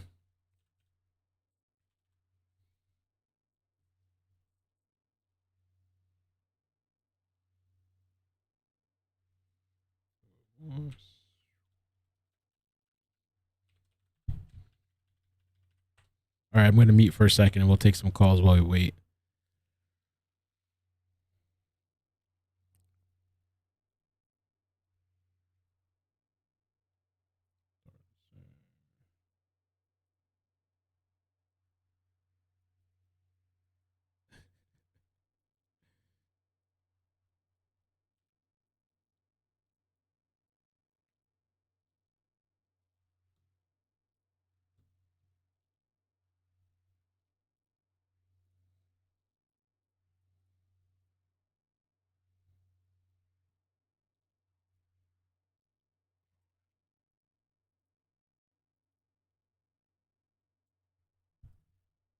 You are now in the host room and can manage your callers from the call-in studio web interface. I barely did the call thing. As I was connecting, there's 6 people already. So 3-minute limits. We got to stick to it so we can get to different people. And if Brian comes live, I'll do a pause in between and we'll listen to what Brian has to say. He's supposed to be coming on in a second. I don't know what's going on. Probably a little delay, bad connection over there. And with the calls, try to bring something, I don't know, something different or something people haven't thought of, or just, 805, how you doing? Where you calling from? Hi. Hi, welcome. Who's Calling this? from California. Welcome. Hey, I just wanted to say I've been anxiously waiting for your 100,000 subscriber mark. Just wanted to say congratulations. Been here since the very beginning. Anyway, awesome. I just wanted to say, today was a sad day for Gabby's parents and a lot of us out here. Anyway, just wanted to say thank you for your channel, and thank you so much. Yeah, I appreciate that. Thank you for the positivity. Thank you. All right, take care. Have a great day. Bye. So we're gonna listen in, and then I'm gonna continue the calls. He's live now. How's the signal? Let's get a full screen. There's 10 calls max, so it doesn't get flooded, so we can keep it kind of. I just really want to know what he has to say about this whole like it's working. FBI situation. I was going to wait for a few more people to get on, then I'll kind of walk you through everything from today.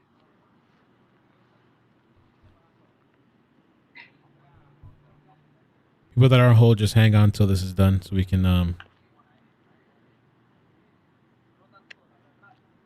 So I know a lot of you watched the live stream of Gabby Petito's memorial. I also watched it all. Obviously really touching and sad, but also uplifting. You should go back and watch. I tweeted a pretty long clip from basically Gabby's dad and stepdad both spoke, and I tweeted most of it. Both of them were really, really powerful speeches. Especially, I found personally Gabby's dad's speech to be very powerful. Two things that really struck me, I think you guys too, because everybody was kind of tweeting me about them, was just saying, that we should all learn from Gabby's life and live life to the fullest and take trips and, not wait to do things that we want to do. And then the other thing he said was that if you're in a relationship, and I don't have the exact quote, but you can go back and watch. But basically, if you're in a bad relationship, don't wait. Get out of it. So,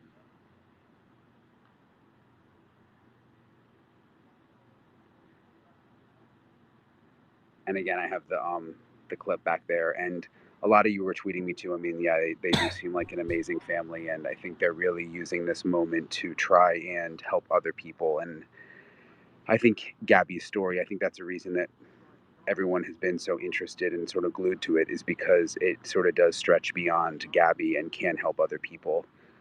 Many of you have messaged me about domestic violence and situations that you've been in, and how you can relate to this. And I think if, people watching and following this story can get out of bad situations and sort of learn from this, then it's all sort of worth it. So the funeral was really, and when I say all sort of worth it, I mean, the coverage that we're doing. So I would definitely go back and watch the clip from Gabby's dad and stepdad.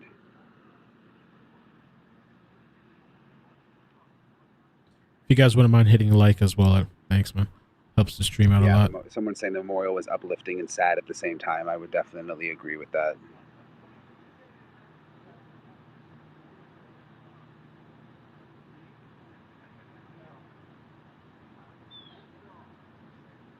Yes, I'm sorry. People are saying it's blurry. I mean, it's just where Northport, there's no cell service where anywhere really. I mean, it's awful, especially where the house is. I mean, even some of the other reporters out here, when they're trying to send their photos back, they have to drive like a mile away just to get a cell service. So it's actually like a miracle that I can even do these lives like this. So sorry that it's so blurry.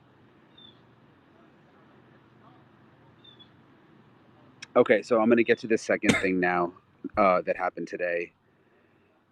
And I was hoping that we could just focus on the memorial, but there are other things that happened, so we have to obviously cover them. So late this morning, an FBI SUV pulled up here outside the house. It was one SUV with several agents. They were here for about 3 to 4 minutes. They got out, walked to the door of the house. We don't think they actually even went inside the house. They were by the door for a couple of minutes, and then they took away it was like a smallish evidence envelope, and they went back to the SUV and left. The FBI. We first reached out to the FBI, Northport Police. They wouldn't tell us what was going on. We started texting with the Laundrie family attorney, trying to see if he would tell us anything. And what he said was, I'm just going to read it word for word from the text. He said the FBI requested some personal items belonging to Brian Laundrie to assist them with DNA matching, and Brian's parents provided the FBI with what they could. So according to the attorney, the FBI needed some items from the house to assist with DNA matching regarding Brian. Whatever those items were, they were very, very small, because we saw the envelope and it was not a big envelope. So we pushed the lawyer through text to try to get a little more information, and he wouldn't provide any more information. So that's all we got from the lawyer. It appears that this was sort of coordinated before the FBI got here, because I think based on how quickly it happened and the fact that the FBI didn't go in the house, the family had these items ready for the FBI when they showed up. So that all happened very, very quickly. I talked to Jennifer, the former FBI agent with 30 years experience who's worked cases like this. You guys remember her from last week. I called her to sort of get her insight. She was about to get on a plane, or I would have tried to have her here on Twitter or something, or on the show tonight. But basically, this was her insight. She said it's one of two things. She said they either needed a toothbrush or hairbrush or hair from him to use with Gabby's autopsy. She said possibly DNA under the fingernails, something like that. They may be wanting to match that up. So that was the first thing she thought, and she thought that was likely the case. She said there is another reason that this may be happening, and that could be that they found something out at the reserve. And they are needing DNA to match that up. But she seemed to think it was likely option one. Some of you are asking, did they need a warrant? So we don't know of a warrant to get his DNA. It could be that the FBI contacted the lawyer, and the lawyer said, yes, we'll do it. And they didn't even need a warrant. So they may have just agreed and shown up and do it and done it. So again, could be one of two things. The first is needing Brian's DNA to use with Gabby's autopsy, possibly, something under the fingernails or something else. And then the other option that she gave me was it could have to do with something they found at the reserve. She seemed to think it had to do with the autopsy, though. If she said that would, she thinks that is probably what's happening here.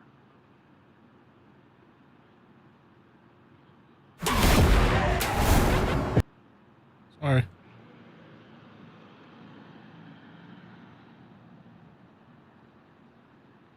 So a lot of you are saying he's bald. I mean, there's other hair too. It's not just, and if you're bald, you usually shave the side of your head. So there's still some hair there, I'm sure.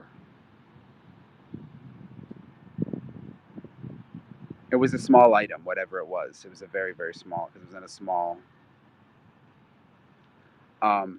So some of you asking when we'll be on tonight. News Nation, I'll be on tonight it's 7 Eastern and 8 Eastern tonight, where we'll be sort of putting together our full story from the day. We'll have a lot from the memorial service. I'm obviously going to focus heavily on that because the speeches were so powerful. And, I think today should be about remembering Gabby, obviously. And then we're actually going to be re-airing the special from this week. That will be at 9 o'clock Eastern tonight. So if you guys missed it, it'll be on tonight on News Nation at 9 o'clock.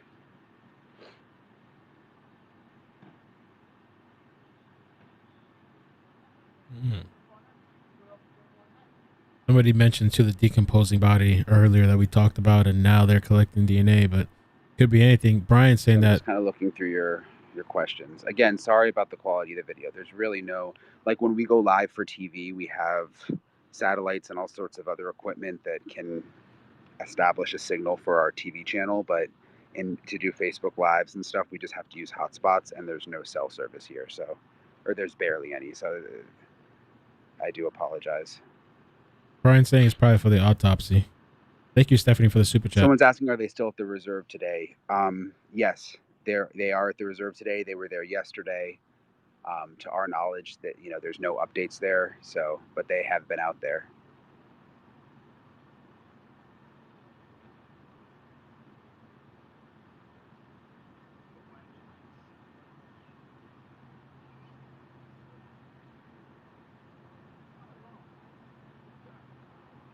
You can watch News Nation. It's on most cable. People are asking about News Nation. I know I've explained this a bunch, but I'll say it again. It's on most cable systems, like Comcast, Xfinity, DirecTV, Hulu, YouTube TV. If you go to newsnationnow.com, you can put in your zip code, and it'll tell you how to get to the channel. Dog the Bounty Hunter, a lot of people asking about that. Yeah, apparently there were rumors he was in town, I think, and some of you had been messaging me too yesterday, but like I was just kind of focused on other stuff, obviously, and we were just out here at the house kind of keeping an eye on things like normal, and he was in a Jeep, kind of like a Jeep Wrangler type thing, and he showed up, got out. You can look at the video from yesterday, banged on the door, looked around, and then he was off.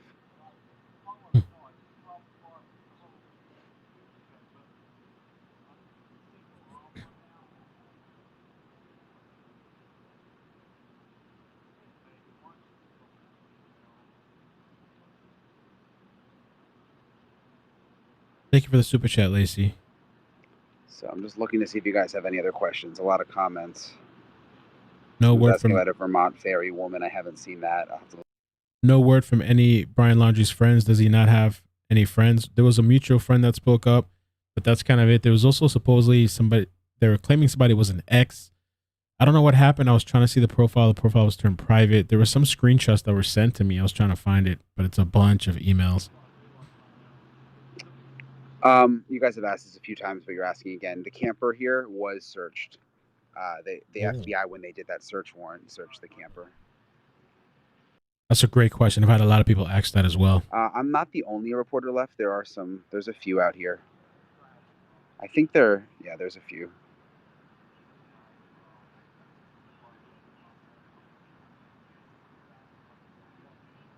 Someone's asking what's the current reward. So that's kind of constantly changing. I think there's a lot now. There's several different organizations offering rewards. There's a law firm in Tampa. I saw there was another person offering a $50,000 reward today. So there's a bunch. There's a musician supposedly offering Ryan Upchurch. What are we looking at? You're looking at the Laundrie's house. This is their house. They're inside right now. So we're just waiting to see if he has anything else to say. I'm not sure if new developments will come out tonight. We're just kind of waiting. I'll just kind of repeat what happened again because a lot of people are asking. I think people got on late with the FBI. So late this morning, a SUV pulled up. FBI SUV. There were a few FBI agents. They got out. They were only here for 3 to 4 minutes. And they went to the screened area here. We don't think they actually went into the house all the way. They took with them a small envelope, kind of like a mailing envelope size, like a bigger mailing envelope, and left. According to the Laundrie's attorney, his statement was the FBI requested some personal items belonging to Brian Laundrie to assist them with DNA matching, and Brian's parents provided the FBI with what they could. We don't know exactly what they provided, but whatever it was a small item because it was in a smaller envelope.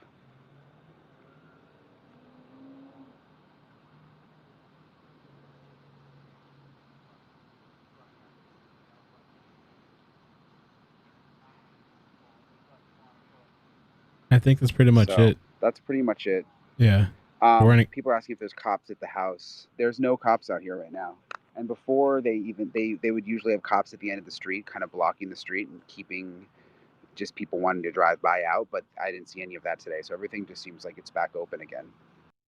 So we're going to get back to the calls. That was just interesting. The FBI was there earlier today and they took some sort of DNA sample, something for Brian, and they left with a small envelope.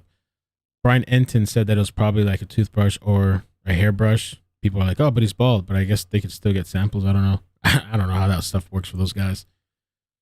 I had actually never seen this before, but it's interesting you asked. I just asked someone else out here today because I didn't know what that was.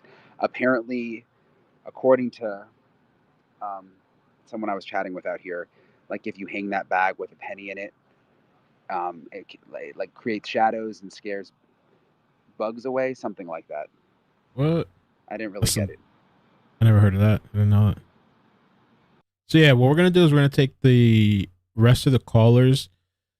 There's about 1, 2, 3, 4, 5, 6, 7. We're gonna take the rest of them 3-minute calls.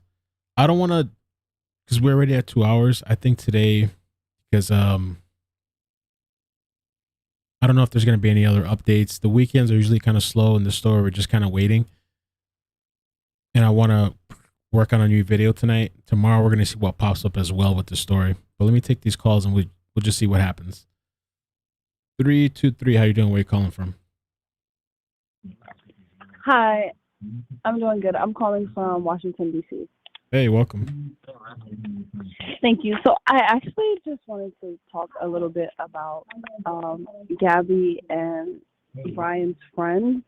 I recently just heard you ask about Brian, like where's his friends and all of that. 'Cause me and my fiance have been following this story for I think the last 2 weeks now, and it's just very crazy. I've been doing my own like FBI investigation and stuff. But as far as Brian goes, like to me, my own opinion, it seems like he had no friends at all. He was following like 53 people or something on Instagram, and most of them were from like New York. It seems like it was like his past, I would say, maybe his high school, middle school friends. And he just didn't really give me a vibe of someone that was very social. So I feel like he's always been sheltered by his family.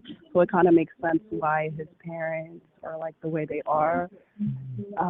Did you hear anything about this supposed ex or whatever on Instagram and like all that stuff? No. Okay. Was there something about his ex? I heard something, but I haven't been able to really find all the details to put it together. But I heard something like that. I don't know if it's confirmed or not. Her profile is private. Okay, no, I'll look into that. But also, yeah, because I saw on his Pinterest how there was a post about something like dealing with autism. So I don't know, all those things to me, I'm not sure if he was autistic, but I just feel like those were reasons why he was kind of how he was and sheltered by his parents and how he has no friends and kind of how like Gabby like came back to him because it said that they were together in high school, then they got back together. So I'm not really sure why she would maybe want to get back with him unless maybe she has felt sorry for him or I don't know. It's just, he just seems very like he had no kind of like life outside of his two parents and Gabby. And Gabby seemed more like she was on a path of looking for more in life. Like she wanted to do more with social media and just explore, like how she told the cop that pulled him over that she quit her job and wanted to start something new. So I feel like she was more of like the free spirit and he was more so like just like sheltered, but he loved the outdoor scene, if you get what I'm saying. Right. Like even the van, I feel like he's the one that made them even do the van, all of that. Because I think that she was wanting to do social media, but I don't think she was really interested in like the outdoor and all that. Because if you look at her followers and all of that, she's following like different social media influencers and like Kim Kardashian. It just didn't seem like the same kind of vibe as Brian. So he just gave me a very like toxic, controlling, like if you want to do social media, then this is how you need to do it kind of, you know? So yeah, I just wanted to say that. Appreciate the call. Thanks. No problem. All right. Thank Thank you. Thanks. My throat's kind of acting up. I've been having this like cough linger. But I actually have, we're going to get to the rest of the calls, but I have 3 videos I forgot. 1 video that I already had and 2 videos. One was sent to me, an interesting analysis and by a forensic pathologist. And also this Florida cowboy says no surviving swamp where police are searching for Brian. So let's get to the rest of the calls and then I'll play the videos. Anonymous, how you doing? Where you calling from?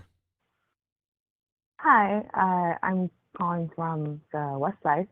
I know that people, can you hear me? Am I the right caller? Yeah, you're good. Yeah, you're good. Yeah. Okay, cool. And people like roll their eyes when they hear Canada, but I do have 4 different reasons why I do believe he's in Canada.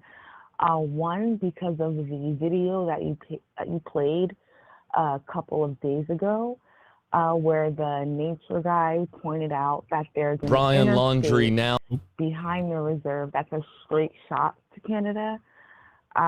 Reason number 2, his lawyer is in New York, which is really close to Canada. Number 3, his parents went to Orlando to speak to the lawyer, and Orlando is the closest airport. And I'm not sure I'm really into true crime cases, but a lot of people go to speak to their lawyers at airports to go to what they call airport private lounges so that they can't be recorded. So I believe that the lawyer flew to the Orlando airport. They met the mayor, and that's where they did that. And then, of course, number 4, the sightings in Canada. I believe he's in Canada. Okay. There was I don't know if they were debunked it. There was some supposed sighting, right? That they thought. There were a couple. Okay. All right. Thanks. Well, I appreciate the call. All right. Thank you. Thank you. Bye. Canada. Also, there's a couple of things that I even forgot because I did a little prep this morning. Since last night I started. Somebody sent me, this was interesting. I'll put them on the screen while I take the next caller. But somebody sent me screenshots from somebody that did these modifications on Facebook. I guess they posted it on Facebook and they were like, oh, this is what he would look like. It's kind of interesting. I don't know if he grew his hair out. Let me take the next one. I'll keep changing the pictures. 559, how you doing? Where are you calling from? Hi, I'm calling from Fresno, California. Hey, thanks for calling. Hi. Okay, so I pretty much have been watching all of this for weeks, and I'm kind of more into, I want to know if somebody's helping him. So yesterday something was brought up about a Joseph Laundrie. That could possibly be a police officer. I've been hearing about that. Okay. Yeah. So I What can you went say about online that? and I went onto a website. I put in his name. I just wanted to see if he was related to the Laundrie family. And he is. I looked into his family and then I searched because I didn't notice the name, any names that I recognized. So I put in Roberta Laundrie, and sure enough, it comes up where he is related to Roberta, Chris, and Cassandra. So I wanted to see what he looked like, and so I took a picture, and because all of his information is on there, and I went onto his Facebook, and so that got me more curious, seeing pictures and family and stuff. So I went on to Google again. Excuse me. I put in his name again, and I went to a Twitter account that had mentioned something about Juice Bar and that the family owned the Juice Bar. Okay. But the post was mainly about a police officer and 2 police officers that caught a brazen person, whatever, right? So I look at it, and it's Brian Laundrie. Or, excuse me, I'm sorry, Joseph Laundrie. Joseph Laundrie, okay. So, yeah, so Joseph Laundrie is a police officer in Jackson, Nassau County in Florida.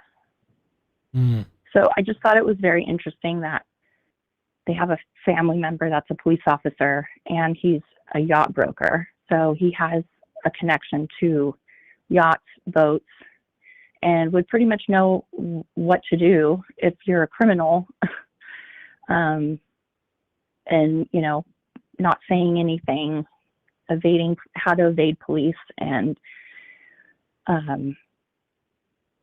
yeah, so he could be, I'm thinking maybe even closer up to Nassau.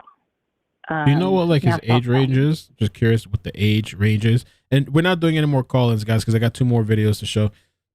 Sorry. Okay, sorry. Yeah, no, it's okay. It's my bad. But yeah, do you know his age range if possible? Like what? 35. Okay. So I have a friend that's been 10 years older. Okay, I have a friend that's been telling me the same thing since last night. He's sending me all these screenshots. Yo, Mel, just texting me. And I was looking at it too, and I was like, I don't see the link. Maybe we could talk some other time because I don't want to put too much personal stuff out for this guy. No, but, I know. Yeah, because there's a bunch of personal information on this that you can get, and you can get her information, the father's information. I mean, there's just so much. So, all right. Can you maybe email me sometime if possible? Maybe we could just talk. Just put like a subject headline, that we spoke, or like just your area code and we spoke, and then I'll send you a number. We can talk. Just kind of curious because I had a friend talking about that too. I haven't been able to verify the thing that I'm looking at, which is it's a website too, but everybody uses different ones. I don't see the link, and I just thought it was like I can't find it. So Spokio is what I went to. Okay. All right. So yeah, we'll talk and we'll see. Right. But yeah, appreciate that. Yeah, you're so welcome. Hope it helps. Thank you. I feel really bad for the family.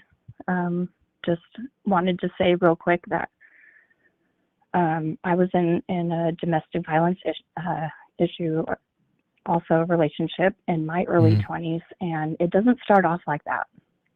You start off and you're in love and you're excited and you're happy, and then little things start coming up, and then once you start saying little things, and then you guys are together all the time, and it just things blow up, and somebody that you would think that would normally never do anything like that, I would never make up an excuse, and I would never hurt anybody myself.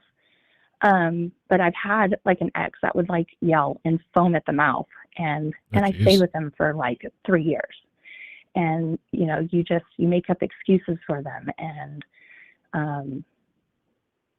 because I mean, geez, you're the one making the decision to stay with this person.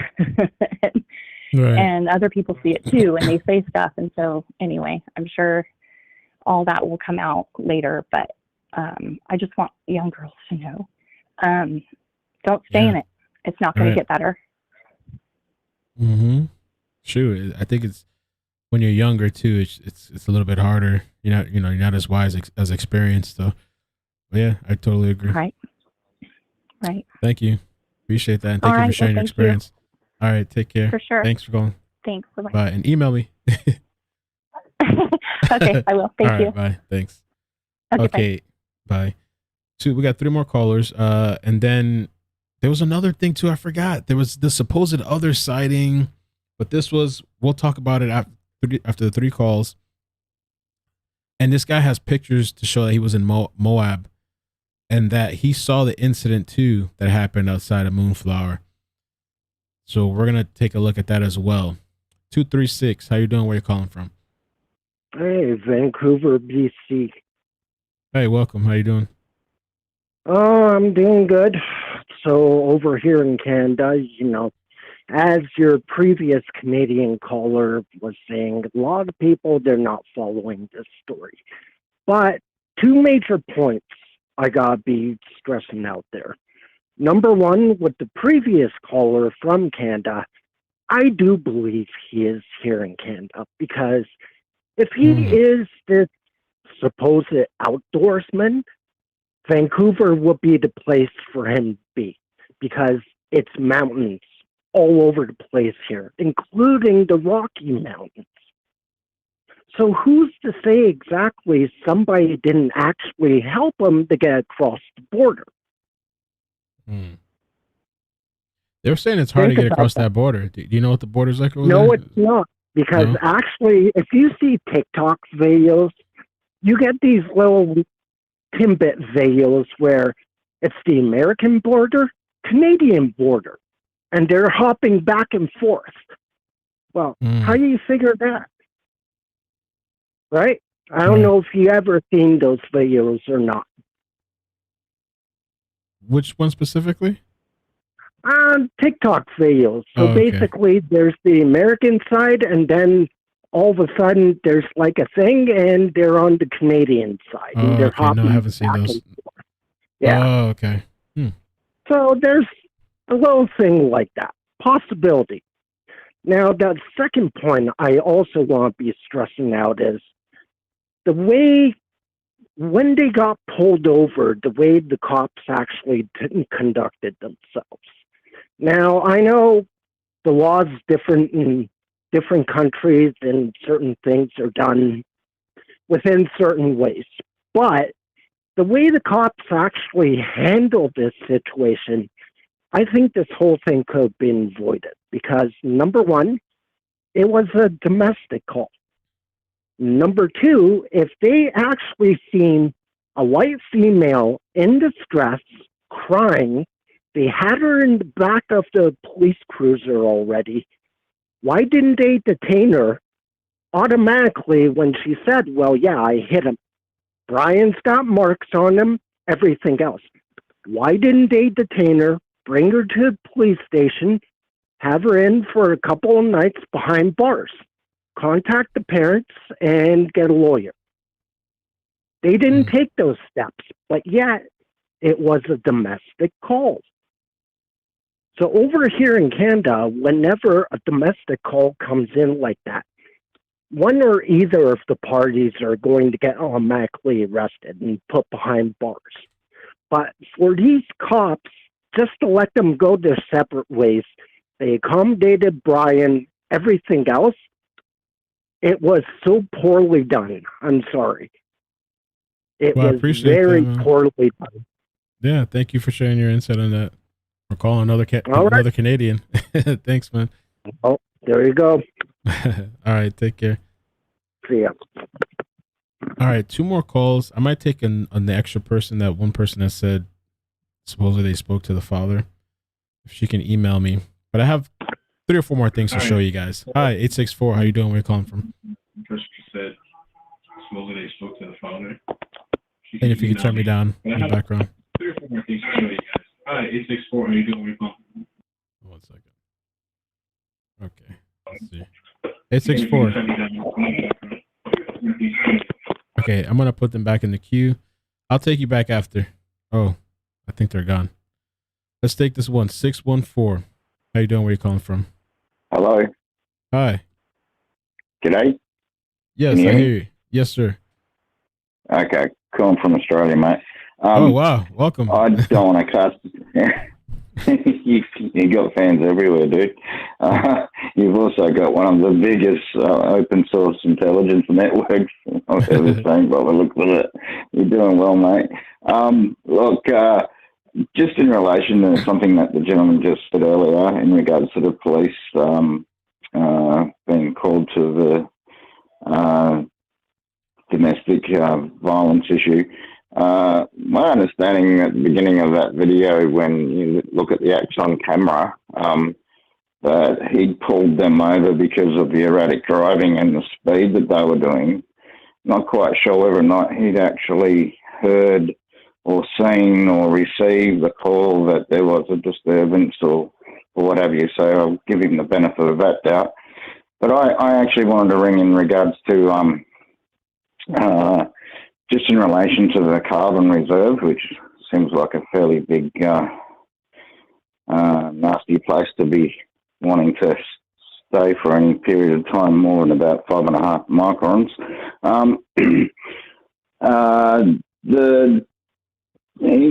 What I've sort of surmised is basically how I would have done this if I was a parent and trying to get rid of him into another location. Put his phone on a drone, fly the drone everywhere you can towards every cell tower in every direction, and that's easily mapped out. You can find the cell towers, just fly the phone on the drone towards each cell tower. That'll give an imprint that people can look for afterwards. Then crash the drone into the middle of the swamp. The phone will eventually run out of battery if it hasn't already been swallowed up by water, if it's hit a tree or whatever and stuck in it, then gives people a little bit more time to track it. In the interim period, give the man well, there seems to be some sort of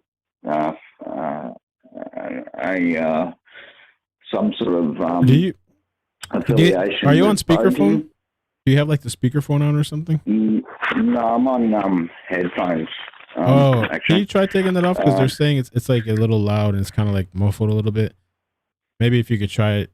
Okay, no worries. Yeah. All right, is So we that can better? kind of hear. Yeah. Oh yeah, a lot better. All right, cool. All right. So, yeah, like I said, fly the drone in every direction towards the cell tower, then crash it into the middle of the swamp.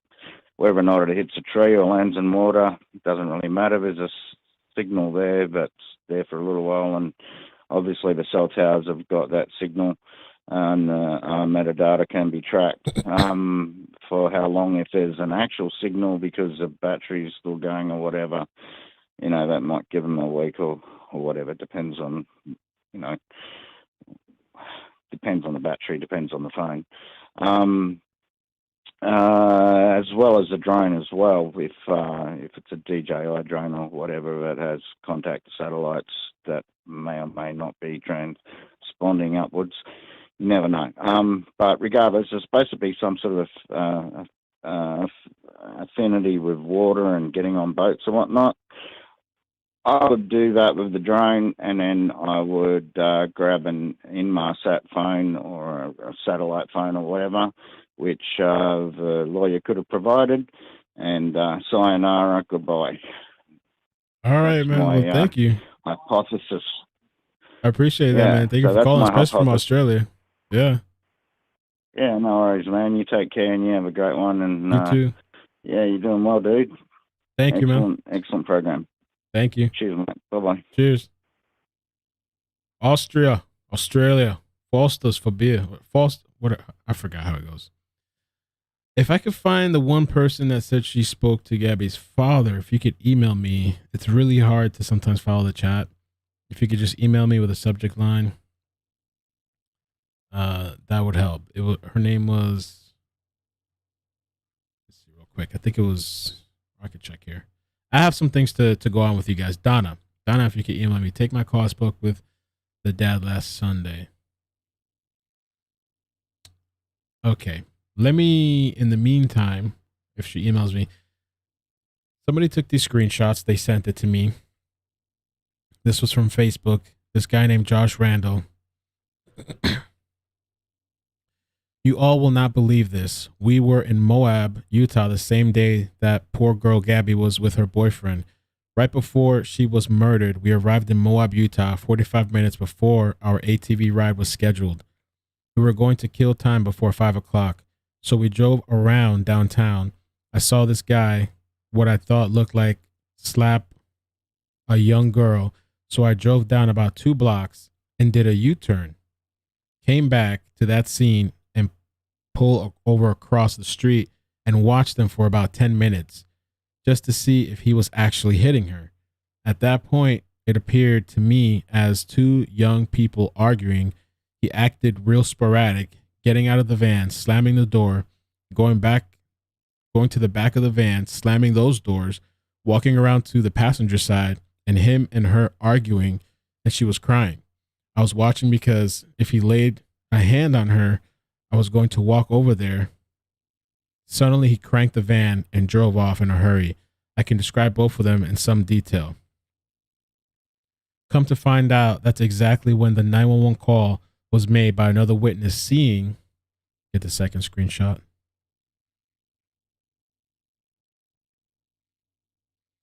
Seeing Gabby with her boyfriend. We actually saw that couple that day. I thought something was weird because I actually said to my family, it looks like she may be kid. I didn't want to say the word because, taken against her will, because they don't fit together. She was way too pretty for that guy, and the way he's acting is sporadic.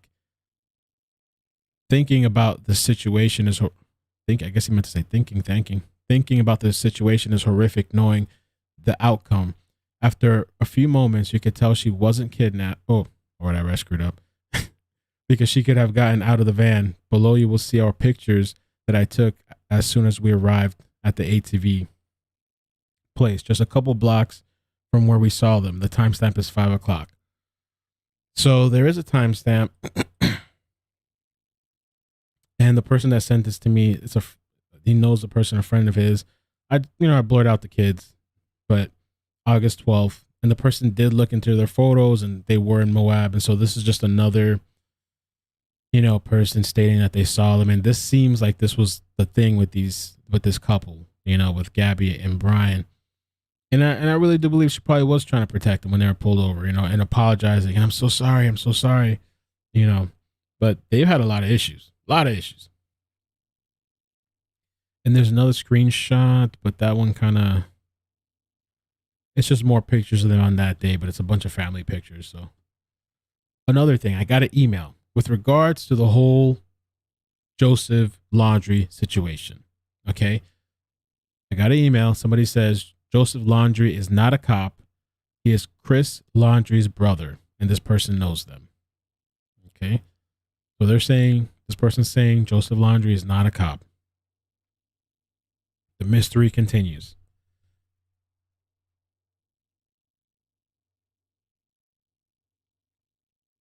And I never got an email from that person. I was waiting to see if they'd email me.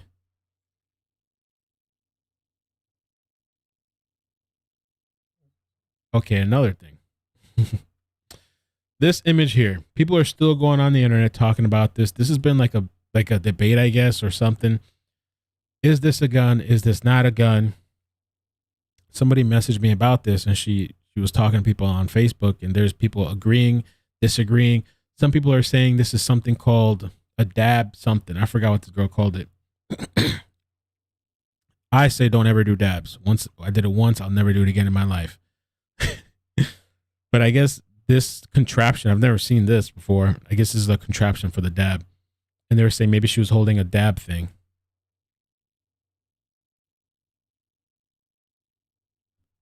So I have no idea. You know, I don't know.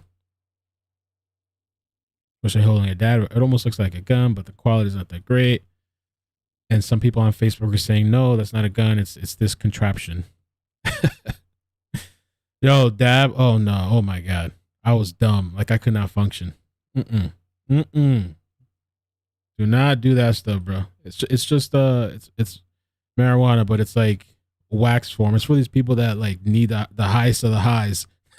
Dabbing now? Oh my God. Yo, maybe I'm just old, bro, but no. I'm good, man. I was like a zombie. I wouldn't do it, bro. Okay, so I never got the email. Let me just show you the emails then. Let's start off with this first one. Let's see if I can pull it up. A couple more clips. Sylvia, if you're out there, I can give you a call if you want, if you have something to say.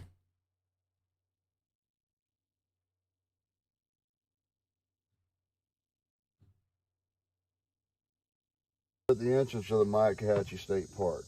This is your main entrance in and out, vehicle-wise. This is where everybody comes, parks their bikes or their horse to ride. You'd see me.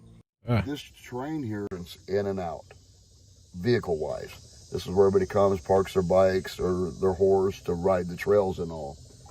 And the location of Brian's vehicle was basically across from that oak tree right here on our left is where he had his vehicle parked, to our best of our knowledge.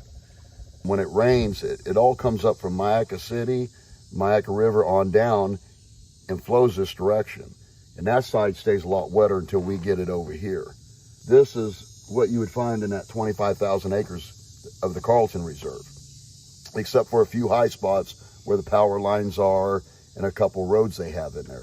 And even the couple roads they have in there are massively underwet, just totally underwater. There's no surviving out here. I don't know how to say. I ride ranches. I'm out on horses all day with the dogs when we're working cattle. We've got water to us in our saddle. Bruh, you see these conditions? This guy knows what he looks like, knows what, sounds like he knows what he's talking about. Bags and all, but we're out here, out there riding for 12, 13 hours a day, starting at daylight. Time we get in at night, I don't see anybody can make it out here for 10 days, 5 days. There's no water supply. There's no fresh springs. There's no stores available, you know, unless you go 12 miles either direction. There's just no possible way. No possible way. The mosquitoes would carry you off in the first night. If you can imagine how wet this is, imagine how wet that is.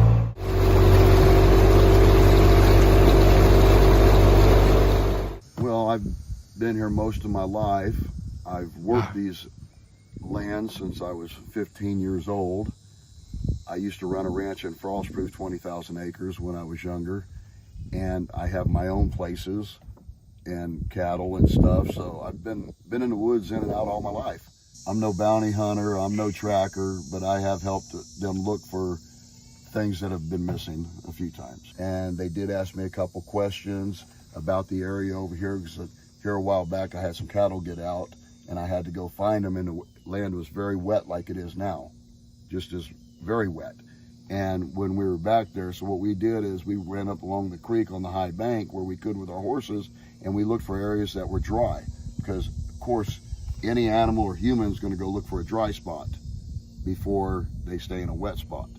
I've seen them go in and come out on these ATVs muddy from daylight to dark, eaten up by mosquitoes. They have been working their butts off to do everything they can to look for Brian. You know, in my understanding, they just, I mean, I see them out there, I see them come in, you know, they're wearing full gear in this heat and humidity, and, you know, I can't appreciate it enough of what they're doing for us. This terrain here is 90% underwater. Wow. There's no place habitable. I mean, you know, if he packed a backpack for a couple days, yeah. But, you know, unless he's got hide like a gator, nobody's going to survive with the mosquitoes and the bugs and this and that. And then we have the theory of people saying, oh, the gators have eaten him or something like that. You know, again, gators out here are more afraid of you than you are of them. You walk up on a gator 90% of the time, boom, they tell it and go the other way. Anything dead you find in the woods, you're going to look up, you're going to see buzzards flying like crazy. I've been on a horse, I've been in a car, and have seen buzzards down the road, 50 to 100 of them, pull up on them, and it's nothing but a squirrel. So, you know. By the way, I got the email from Donna. She said she's spoken to, let's see, me speaking with, Brian's dad? I would like to share what happened result in me speaking with Brian's dad. What? All right, let's call this person. Let's see the mystery call. Well, let me finish this, like 10 seconds or something. You have a dead body out here, yeah, that is decomposing everything, and rigor mortis set in. You are going to see buzzards on it. You are going to see buzzards on it. There's plenty of people that know a lot more than I do, but I have learned a lot in my life. And one thing I know is nobody's going to survive over there for 2 weeks on foot. My mind, I would have been talking to everybody trying to find my children. There's no way I couldn't imagine losing a child. I couldn't imagine having a child missing like this. It was a good video clip. All right, let's call this person and see. Let's see.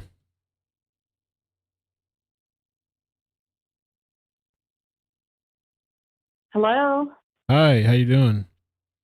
Good. How are you doing? Good. Thank you for contacting me. So who is this? Yeah. Who is this? Yeah. I'm sorry. I've got to turn down my computer. Okay, no problem. Yeah, my name is Donna Faulkner. Okay. And yeah, I've been following it, of course, like everybody else. So wanted to call and share my little experience. Thank you. So who did you talk to? Yeah, well, how it started, and this is in a nutshell, and then we can go into detail if you want. Okay. On Sunday, of course, you know, I followed it, my heart, I've been frustrated and sad and all the emotions like everybody else.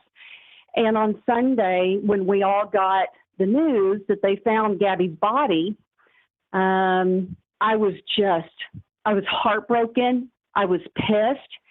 And I wanted to speak up. And so I went online, found their newest wireless phone number, called it, and I left 3 voice messages in a row because he's got it set up to where it goes straight to voicemail. I can only imagine how many people have called that phone number because it's very easy to find. And so in my 3 messages, I held him accountable. I told him that he is a shame. I said, you are a disgrace. How can you not care about Gabby's life? How can you not care about a human being's life to not speak up? And I can't even tell you other things I said because it says to keep it good. So, you know, I just pretty much. You called Brian's number or his parents at first? His parents. His parents. So this is who you left the voicemails for? Yes. Okay. And I got a call exactly 30 minutes back. I have all the records on my phone. And I'll tell you, before I tell you what I'm getting ready to say, I've already filed a police report with my police, and the police said, Donna, you poked a bear. And I said, yeah, I actually think I poked Satan, because he called me back within 30 minutes, and I picked up the phone, and it said private number. Well, of course, he's hiding it, just like his son. They're all cowards. He called me back, and he honestly, and I'm not just saying this, he has a creepy voice. I don't know if he's an alcoholic, because he left me a voice message 3 nights ago, either 2 or 3 nights ago. He sounded drunk. But the first thing he said to me was this: who is this? And I'm going to say it just like I heard it. Who is this? And I said, well, who is this? And I knew exactly who it was. And he goes, no, who is this? And I said, no, who is this? And we said it one more time. He goes, no, who is this? I said, who is this? So we said that 3 times. And the first statement he said is this, and I'll never forget it. Well, I'm just sitting in the comfort of my own home while everybody's looking at me. Wow. Do you have the voicemails like saved? No, that's not voicemail. I spoke to him live. Oh, okay. Yeah, that was the first call. And I feel that's important to share, just that statement, because that reveals what he thinks about everything. He is laughing. He laughed about it and said, oh, I'm sitting in the comfort of my own home while everybody's looking at me. And as soon as he said that, that just, frustrated me. And I just started, blah, blah, blah, blah. I can't remember what I said. I was just pretty much attacking him, telling him he's a disgrace. And I ended up just hanging up on him. Well, long story short, since last Sunday, he has called me over 40 times. Over 40. I've counted every single time. My messages, I'm sure, triggered the heck out of him, because I just held him accountable. And I did speak from my heart in terms of caring about someone's life, but I also told him he's a piece of you-know-what. Did he leave you voicemails? So he left one voicemail, and I still have it. I even put it on audio and video. Are you able to send it to me sometime? I will. I can send Oh, it that'd to be you. amazing. Yeah. Yeah, but I want to say this. This is what's really weird. Right when he first called me, he called me so many times the first day, over and over. And I picked up the phone, but I didn't want to talk to him because I didn't want him going to my voicemail so he could hear my name, Donna. So I kept picking up. And one time I picked up on the first day, and this is what he did. This is exactly it. I picked up, and he goes, like evil, animalistic, growling noises. Oh, no. You don't understand. We're talking dark, creepy house, okay? I picked up another time, and he did this. I mean, this is so freaking weird. I can't even believe I did poke this bear, but, it happened. So I picked up the phone, and he goes like this. Evil, creepy noises. 3 different times I picked up, there were evil, creepy noises, and one of them was the growling. Wow. So I'm just I don't even know what to say. Well, listen, I called the police, I called the FBI, I called Fox News, I called Tampa Bay News, I called so many different people just so they're aware of his mindset, that he is laughing and mocking all of us, quote, looking at him as he sits in the comfort of his own home. He talked about him. He didn't say anything about Gabby or Brian. He only cared about really him feeling guilty and shame and trying to act arrogant like he didn't care, that he was mocking everybody. Everybody's looking at me. I'm just sitting in the comfort of my own home. I'll never forget it.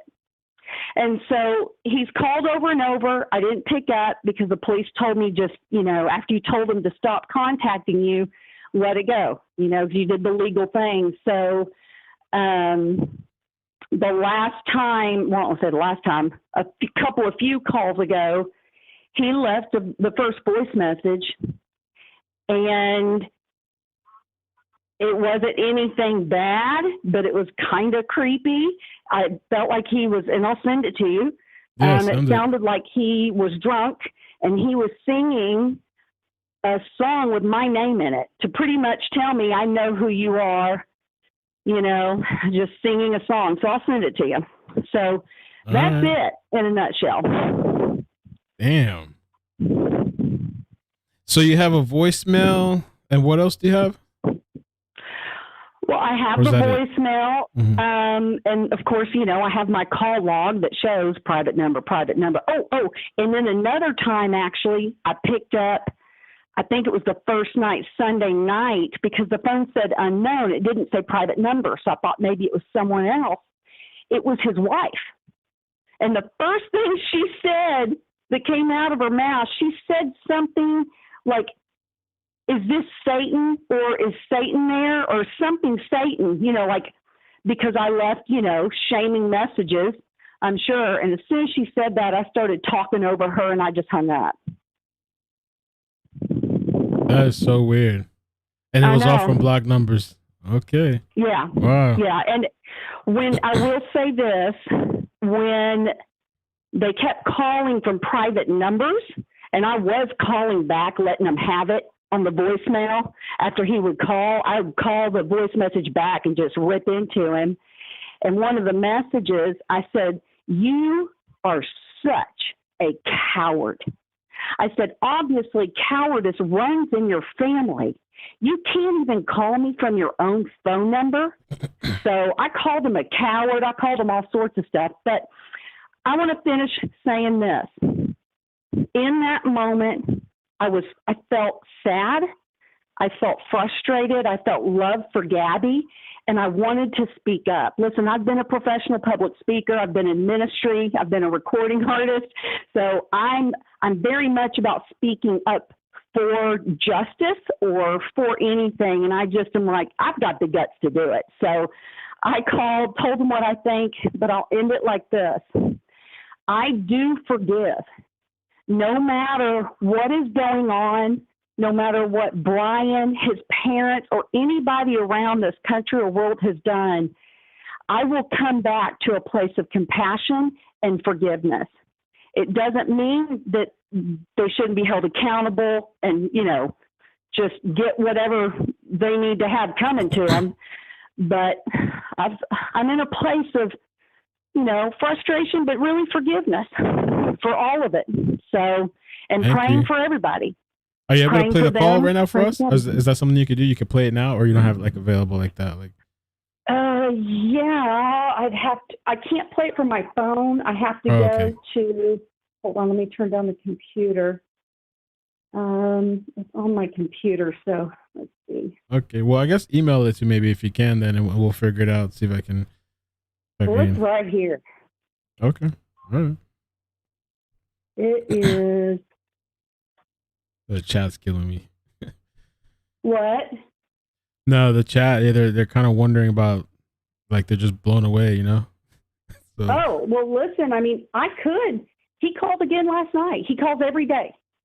He called again last night. I could easily pick up the phone and talk. And I even called the FBI and said, listen, if you want to use me and tap my phone, listen, you can go ahead and do that. But I mean, no one has called me to do that. So I'm just leaving it alone. I don't want to honestly be connected to his energy, because the energy and consciousness of that house and what's going on is so dark.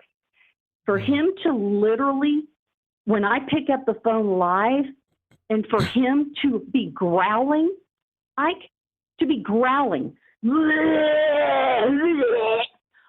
that's demonic.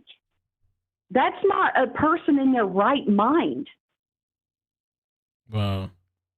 You know, and I mean, I wish I had a recording of all that, because when that happened, that flipped me out. And I thought, you know what? That whole house is dark.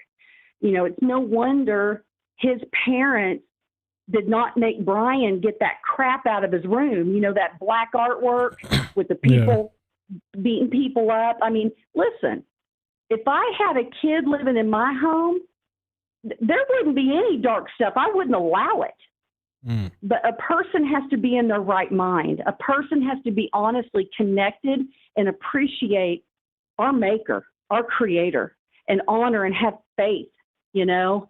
So that house obviously is not strong enough in that. And I don't know if the dad seems, well, number one, he was arrogant and laughing and creepy, but he sounds sick and obviously disturbed.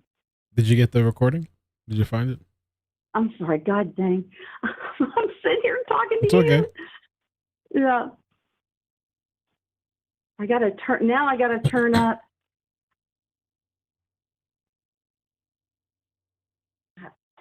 I've got to stop you so I don't hear your noise, you know, what's going on there, and then turn up the volume.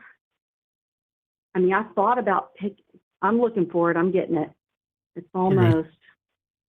Hi, my name is Donna. Yeah, I have the recording, and I fucking came. At the same time, I forgive him. Like, I'm telling you, it's all demonic. Okay. I rebuked it. At the same time, I just quit answering the phone. Times today, he left me. You have. Okay, here it is.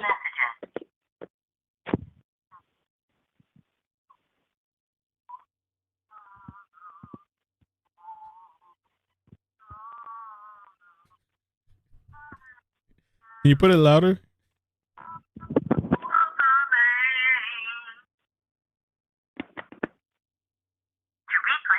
Okay, did you hear that? Yeah, can you play it one more time? Yeah. So, it's all the way up. Okay, I don't know how to make it any louder. You have 4 saved messages. Saved message.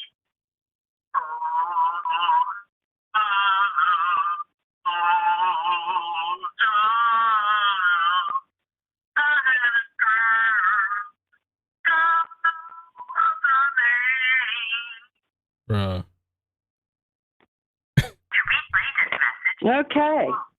Well, thank you for playing that. So he's been calling you private. You called him, on his number. You found his number online, and he reached back out to you. You guys spoke, and then he's been calling you like 40 something times, and he left you a voicemail. Yeah. Wow. Yeah. That's crazy. Yeah. And I'm just, as of right now, I'm going to stay in my forgiveness, keep praying for them, pray for everybody. But I tell you, if something gets to a point to where I'm just freaking fed up, I'll call them back. But just be careful. I want you to be safe. Yeah. Well, I'm not worried about him.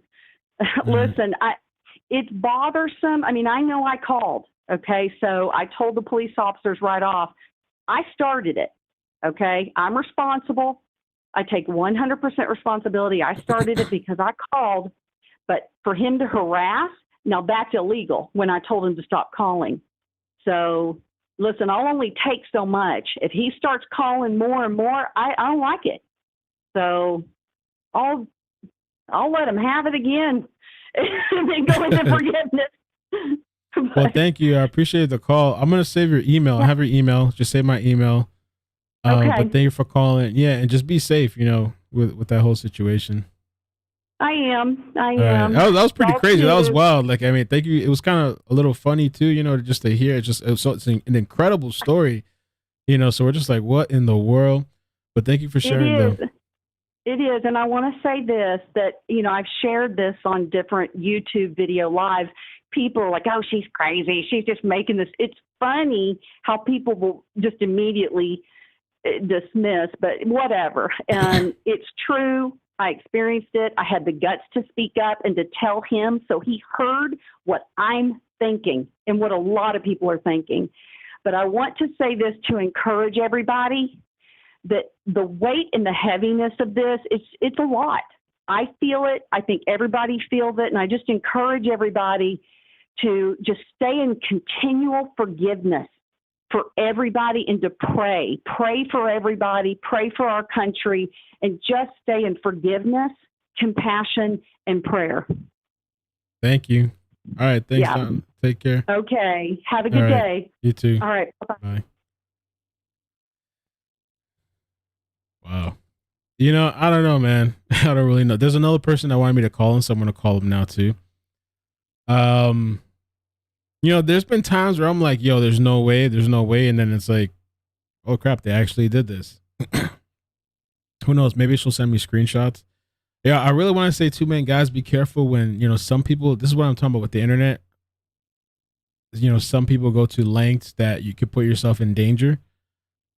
I don't even want to say this other story because I know that person probably watches. She might be watching now, but there's people that out there too, you know, they go looking for people in stories and they'll, you know, show up to their house or like they'll start following people around and things like that. And you should just be really careful when doing that kind of stuff, man, because you know, you never know.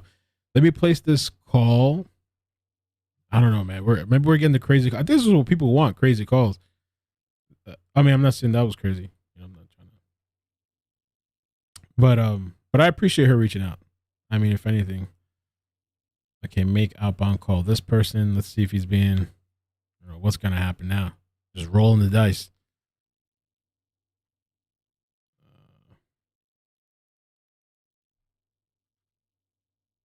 There we go. It's calling. That was wild, man. That was wild. I mean, who knows if this guy's losing his mind? Imagine if that really was Brian's dad. Like, this guy's just like, they're sitting in the house and just drinking and like, or maybe somebody trolled her. 718. Yes, hello? Hey. Yeah, what's up, dude? Hey, what's up? How you doing? Yeah, I'm fine, man. I'm just a little mad over PSN Network, man. They banned me for a month over just gaming, and I had a little incident of just lecturing a gamer and stuff, but I was begging and begging for you to give me a call. I can give you quite fantastic information on Gabby and Brian. I will have to say at least before the murder, a week or two before anything about them appeared missing on the news, I actually could not believe my eyes. They were, because I'm from South Ozone Park, Queens, in New York. Oh, I used to be from I New York. play a sport called handball. It's extremely competitive and popular. We throw tournaments here on 89th Street at Atlantic Avenue. I was on the court already playing a match. Turn to my left, there's a gate that's from the side of the court. I see a blonde chick and a bald-headed chick with the beard just standing there. And A bald-headed chick with a beard? Yeah, and it was Brian and it was Gabby. Looking at my match. I was in a match and they were saying, "Wow, you're fantastic." And I had a conversation with them saying, "Oh, thank you. Where you guys from? Like, you guys from around here?" They go, "Oh, no. We're about to go on a trip. We're just heading to the store because we're buying some stuff for supplies." They came back not once in that past week. They came in every day. Every day. The last day I seen them, this is what I must say. The last day she wanted to stay. She told Brian, "No, I don't want to leave with you yet. Let's stay and watch and hang out and watch them play." He goes, "No, we gotta go. Now get your, ASS inside the car and let's leave." She refused. Right there from then, I'll get to this point, but he smacked her dead point blank in the face. She started crying. This is not a prank. This is not a joke. I'm gonna be 44 years old. And What year was this? Huh? What year was this? This was right before they appeared on the news. Missing. Okay, in New York. Yeah, in New York, Okay. in Queens, New York. Okay. He smacked her. She started crying.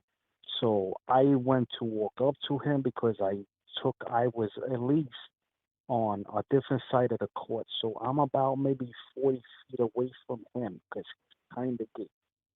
I told him, yo, don't raise your hands to a woman. He goes, it's none of your concern, mind your business. We're leaving. My friend told me, Joe, do not get involved. It's none of your business. I said, in some ways, you're okay. You know, you're right, but dude, you're hitting a female. I can't stand there and watch a man hit a woman. She's crying. What you want me to do? That's the last time they ever showed their faces to the park. Now, this is another thing that the FBI is not telling nobody this. YouTube viewers, millions of people are watching this across the globe. Nobody told nobody this. The only one that's coming forward is me. I must say, there's no way in hell this guy is innocent. For one, he went with her on a trip, state to state. His parents is from Florida. Where is Brian living at? He went to the West Coast, all the West Side, Utah. Where else did he go? Wyoming. Who knows where else?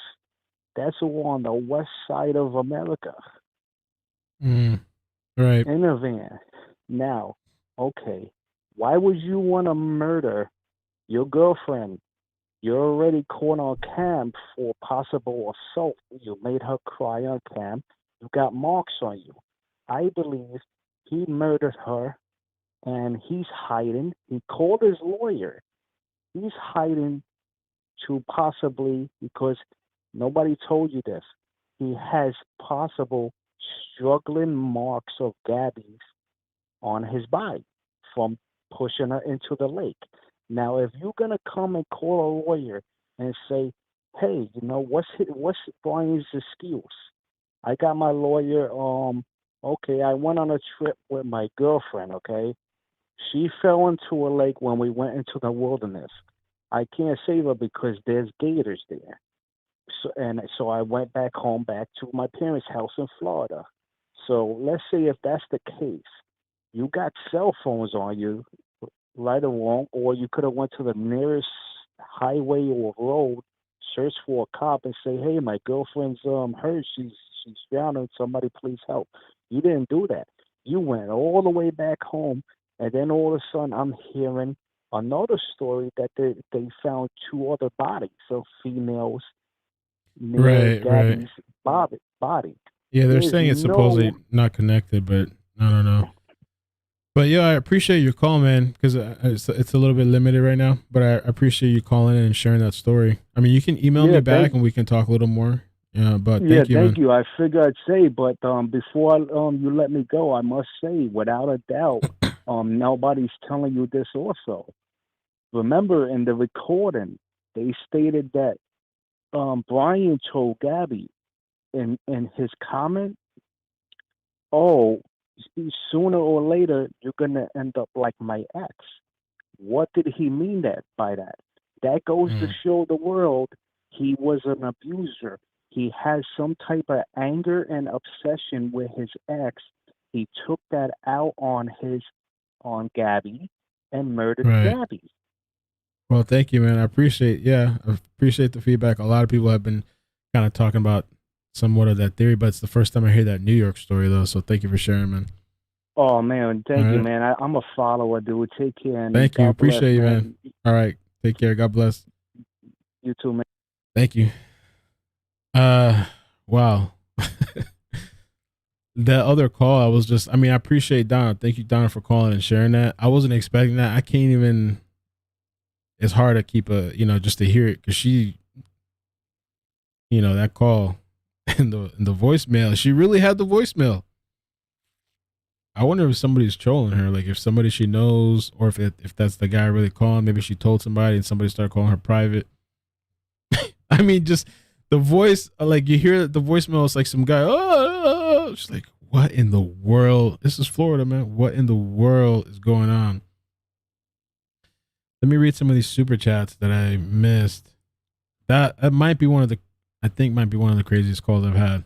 That just like unexpected, just completely, I couldn't poker face. Let's see, where did I leave off at? 26. Okay.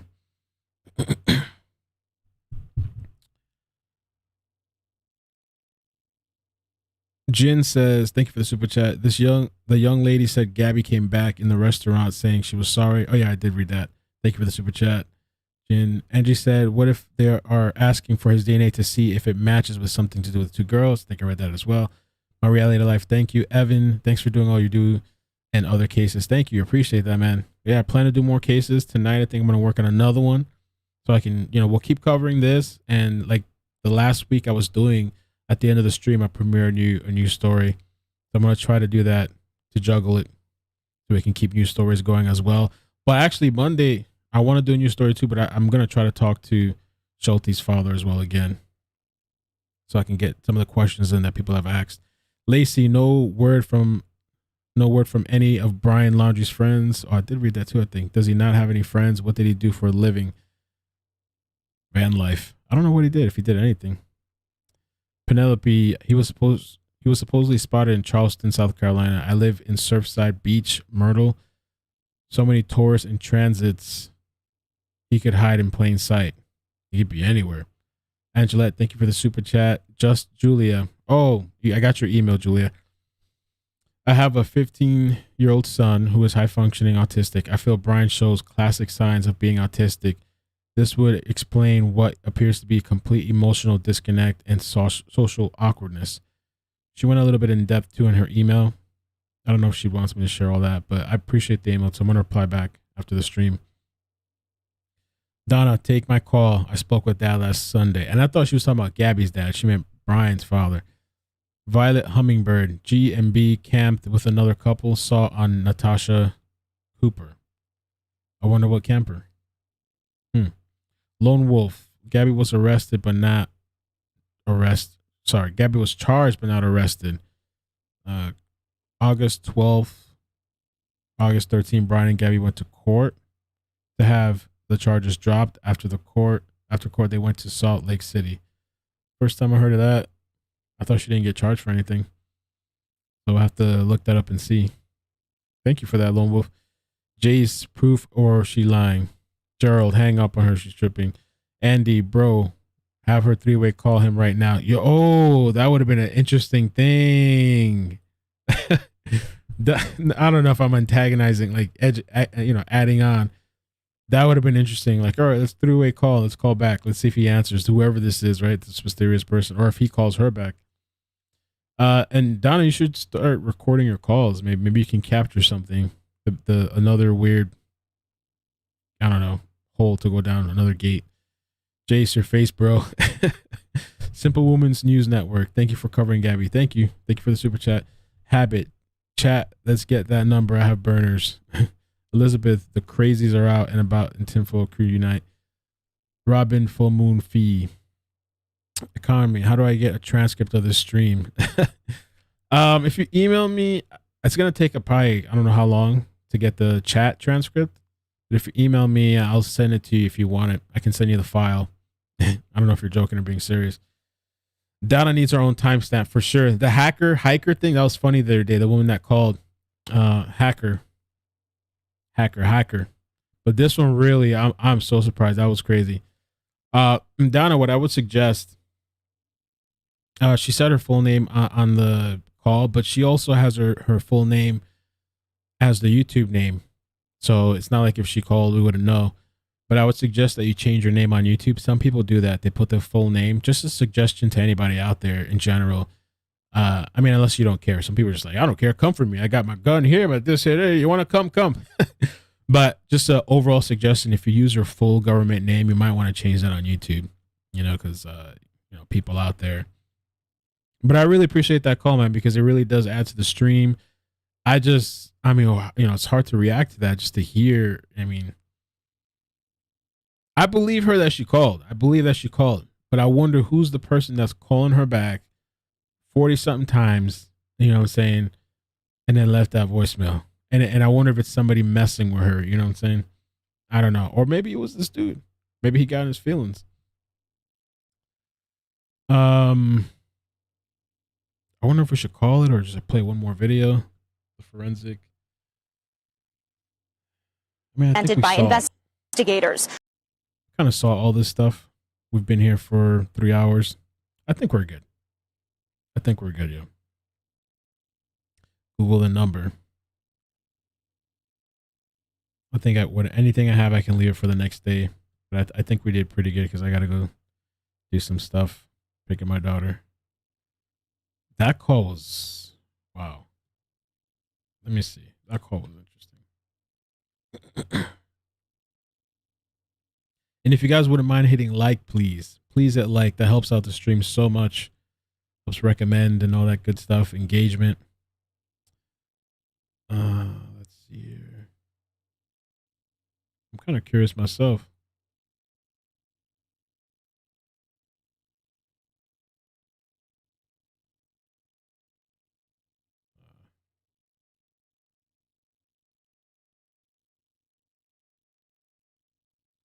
Making me sign in. Have to call this company. I'm gonna do a quick check and see.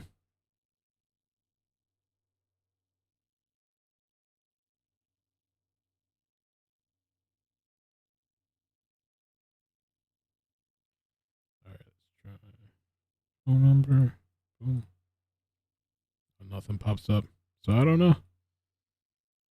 Maybe it's an internet phone. Even if that was a troll, man, they're good. They're good. I believe her, but I don't know.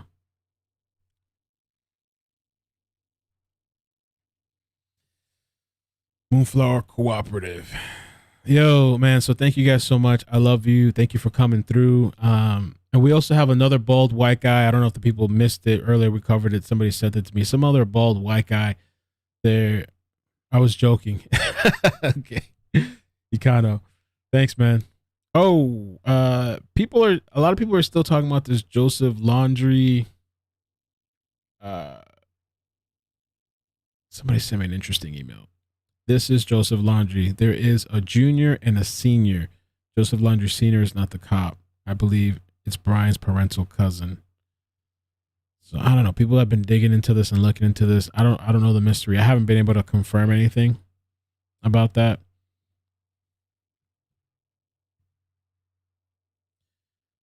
I hope.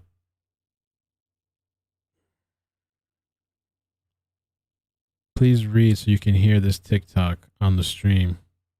Which TikTok? Just came across it on Instagram. Oh, there we go. There we go. I appreciate that, man. Thank you. Hopefully, let me try to. Oh, thank you for sending this. I was looking for this. Yo, thank you. Thank you. Let me give you a little. I was looking for this earlier, Christine. I was looking for this earlier. I could not find this. Everybody already left. Like 3,000 people left because I said, you guys, I always say I'm going to end, and I really do need to end, but I'm going to play this first when I keep going. I have been looking for this clip. Let's check out what this woman had to say. I don't even know what she says. I was wondering where to find this. If I can get approved on Discord, post in chat. I've got the charging document for Gabby. Oh, okay. Discord you can join for free. I mean, there is a members area that's a little bit more, not crazy and stuff. It's just the members in there, but there's also a public area. People just come in and join in on the public. They talk, they send articles and stuff. And when we do video nights, I haven't done it the last 2 weeks, but usually we do a video night on Friday. We all just go in there and we watch either a movie or some sort of documentary or whatever on Discord. But let's check this out. I'm just wondering what in the world this is. But okay, now I do not want to jump on this Brian Laundrie bandwagon, but I kind of have a crazy story, and I'm finding it relevant today because I was just watching something on TikTok saying that he may have been seen in Canada, that a flight attendant that was on a layover in Toronto supposedly may have spotted him. And why this is I'm going to tell you why this is freaking me out, and I don't think I'm going to be able to do this in one video, so you might have to wait for part 2. So on September 18th, my husband and I, we live on Long Island, we took the Port Jefferson ferry, okay, from Port Jefferson, Long Island, to Bridgeport, Connecticut. Now, Port Jefferson is about 20 minutes or so from where Gabby Petito grew up in Blue Point, Long Island. So we were on the ferry. It was a gorgeous day. We were sitting up top outside, and we got to talking to another woman, and we just started chatting about the Gabby Petito case. The woman, although she was sitting alone, she was traveling with her son and her son's girlfriend, who were like elsewhere on the boat. They're both seniors in high school. So after a little while, the son and the girlfriend come over to the woman who I was talking to, and pull the mom aside and are whispering something to her. And then the mom sits back down and says to the kids, "You have to tell them what you just told me," meaning my husband and I. So the son and the girlfriends were elsewhere on the boat, and they overheard. Thank you for the likes. Appreciate that. Somebody talking to a crew member. So the person who they overheard was a young guy who definitely was like in his very early 20s. He was wearing a Chicago baseball cap. He was talking to a crew member on the boat who was also similar in age, who seemed like he was maybe friends with. So I'm going to call him baseball cap guy because I do not have a name. I had eyes on him. I did not overhear this. This is what the kids told the mom and then repeated to us while we were all sitting together. And then we all started like chatting about this.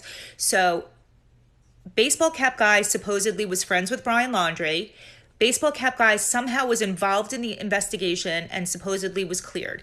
He said that if anyone's going to get away with it, Brian Laundrie is going to get away with this whatever this is, which I guess we all know what it is, but we can't say it because it's alleged, right? So Brian Laundrie's definitely going to get away with it. They said that baseball cap guy said that they're searching in Florida, but he is not in Florida.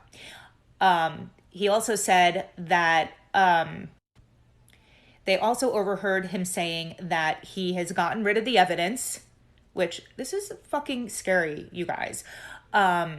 And he was asking the crew member that when he drives. Okay, so the baseball cap guy was asking crew member guy that when he drives off the ferry, will his license plate be scanned? And is that information through the scanning of the license plate, does that go into like a federal database or a statewide database? I don't really know what he was getting at. He was also saying something about his car being searched and what would happen if his car would be searched. So it's all very, very peculiar. And mind you, baseball cap guy told crew member guy he is traveling to the Vermont border. This is why this is so important, because there are so many reports now saying that he was maybe seen in Toronto. So the Vermont border, it borders Canada, you guys. So we did call the FBI. We did not leave a message or a text or an email. We actually spoke to the FBI. We gave them all this information. They kind of dismissed me and was like, well, are you trying to say that he was being smuggled on the ferry? I kind of didn't want to answer that because who am I to actually say that? The kid and his girlfriend did follow him around the boat. We were trying to see what kind of car baseball cap. I really thought I didn't hear what you said earlier, but I thought this was something big, and it really isn't. I guess this gives more for the people that believe he's in Canada, but it's kind of nothing. I don't know. I was driving, but then we all parted ways and the ferry was ending. So this was the 12 o'clock ferry, September 18th, out of Port Jefferson into Bridgeport, Connecticut. For all of you who are trying to get the timelines down, I am not 100% clear of the timelines. I don't know if this fits into the timelines, but it is all very, very feasible and also very peculiar. Yeah, man, I don't know, bro. There's been so many of these stories. It's kind of like exhausting sometimes too. Yo, but anyway, man, thank you guys so much for coming. I appreciate you spending this time with me this afternoon. Be safe, especially people out there that are looking for Brian, and some people,